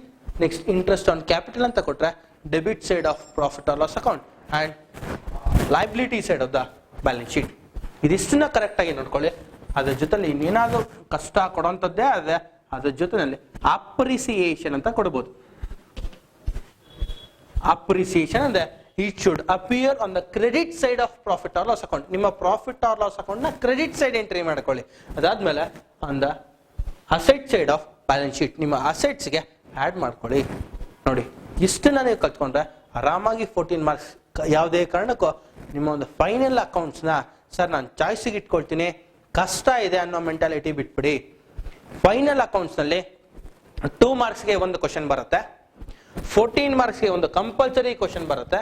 ಅದಾದ್ಮೇಲೆ practical oriented question ಅಂದ್ರೆ part D ನಲ್ಲಿ ಒಂದು ನಿಮ್ಮ ಒಂದು trading account for prepare trading account with 5 imaginary amount ಅಥವಾ 5 imaginary figures ಅಂತ ಕೇಳ್ತಾರೆ. ನಿಮ್ಮ ಅಮೌಂಟ್ ನ ಬರೆದು ಬ್ಯಾಲೆನ್ಸ್ ಮಾಡಿ ಯಾವ್ದಾದ್ರು ಅಮೌಂಟ್ ಬರೀಬಹುದು. 5 rupees, 10 rupees, 15,000, 10,000 ಯಾವ್ದಾದ ಒಂದು ಅಮೌಂಟ್ ನ ಬರುತ್ತೆ. ಇಮ್ಯಾಜಿನರಿ ಅಮೌಂಟ್ ನೋಡಿ, ಯಾವುದೇ ಕಾರಣಕ್ಕೂ ಇಮ್ಯಾಜಿನರಿ ಅಮೌಂಟ್ ಅಂತ ಕೇಳಿದಾಗ ನೀವು ಎಕ್ಸ್ ಬರೆಯುವಂಥದ್ದು ಅಥವಾ ಬ್ಲಾಂಕ್ ಬಿಡುವಂಥದ್ದು ಮಾಡಿದ್ರೆ ಮಾರ್ಕ್ಸ್ ನೀವು ಕಳ್ಕೊಂತೀರಾ. ಇಮ್ಯಾಜಿನರಿ ಅಮೌಂಟ್ ಅಂತ ಕೇಳಿದಾಗ ಇಮ್ಯಾಜಿನರಿ ಅಮೌಂಟ್ ನ ಬರ್ಕೊಳ್ಳಿ. rupees 10, 5, 15 ಇಮ್ಯಾಜಿನರಿ ಅಮೌಂಟ್ ನ ಬರೆದು ಬ್ಯಾಲೆನ್ಸ್ ಮಾಡಿ gross profit or gross loss. Format ಅಂತ ಕೇಳಿದಾಗ ನೀವು ಅಮೌಂಟ್ ನ ಬರೋದೆ ಅವಾಗ್ಲೂ ಮಾರ್ಕ್ಸ್ ಕಳ್ಕೊಂತೀರಾ. ಇಮ್ಯಾಜಿನರಿ ಅಮೌಂಟ್ ಅಂದ್ರೆ ಅಮೌಂಟ್ ಬರಿಬೇಕು, ಫಾರ್ಮೆಟ್ ಅಂದ್ರೆ ಎಕ್ಸ್ ಅಂತ ಬರಿಬೇಕು. ನೆಕ್ಸ್ಟ್ ಈ ಅಡ್ಜಸ್ಟ್ಮೆಂಟ್ ಇಷ್ಟನ್ನ ಕಾನ್ಸಂಟ್ರೇಟ್ ಮಾಡ್ಕೊಳ್ಳಿ. 2 marks ದಲ್ಲಿ give the meaning of final account ಅಥವಾ what do you mean by trading account, give the meaning of balance sheet ಅಥವಾ give the meaning of profit or loss account. ಈ 4 question ಅಲ್ಲಿ ಯಾವ್ದು ಒಂದು question ಕೇಳ್ತಾರೆ. ಅದಾದ್ಮೇಲೆ 14 ಮಾರ್ಕ್ಸ್ಗೆ ಒಂದು ಕಂಪಲ್ಸರಿ ಕ್ವಶನ್ ನಿಮ್ಮ ಪಾರ್ಟ್ ಸಿ ನಲ್ಲಿ ಕೇಳ್ತಾರೆ. ಚಾಯ್ಸ್ ಇಟ್ಕೊಳಕ್ ಹೋಗ್ಬೇಡಿ, ತುಂಬಾನೇ ಈಸಿ ಇದೆ. ನೆಕ್ಸ್ಟ್ ಅದಾದ್ಮೇಲೆ ನಿಮ್ಮ ಒಂದು ಪ್ರಾಕ್ಟಿಕಲ್ ಓರಿಯೆಂಟೆಡ್ ಕ್ವಶನ್ಗೆ 5 ಮಾರ್ಕ್ಸ್ಗೆ ಇಮ್ಯಾಜಿನರಿ ಅಮೌಂಟ್ಗೆ ಕೇಳ್ತಾರೆ. ಅಂದ್ರೆ ಟೋಟಲ್ ಈ ಒಂದು ಚಾಪ್ಟರ್ ಇಂದ 14 + 5 19 + 2 21 ಮಾರ್ಕ್ಸ್ಗೆ ಬರುತ್ತೆ. ಕಾನ್ಸಂಟ್ರೇಟ್ ಮಾಡಿ, ತುಂಬಾ ಈಸಿ ಇದೆ. ಏನಾದ್ರು ಡೌಟ್ಸ್ ಇದೆ ಕ್ಲಿಯರ್ ಮಾಡ್ಕೊಳ್ಳಿ.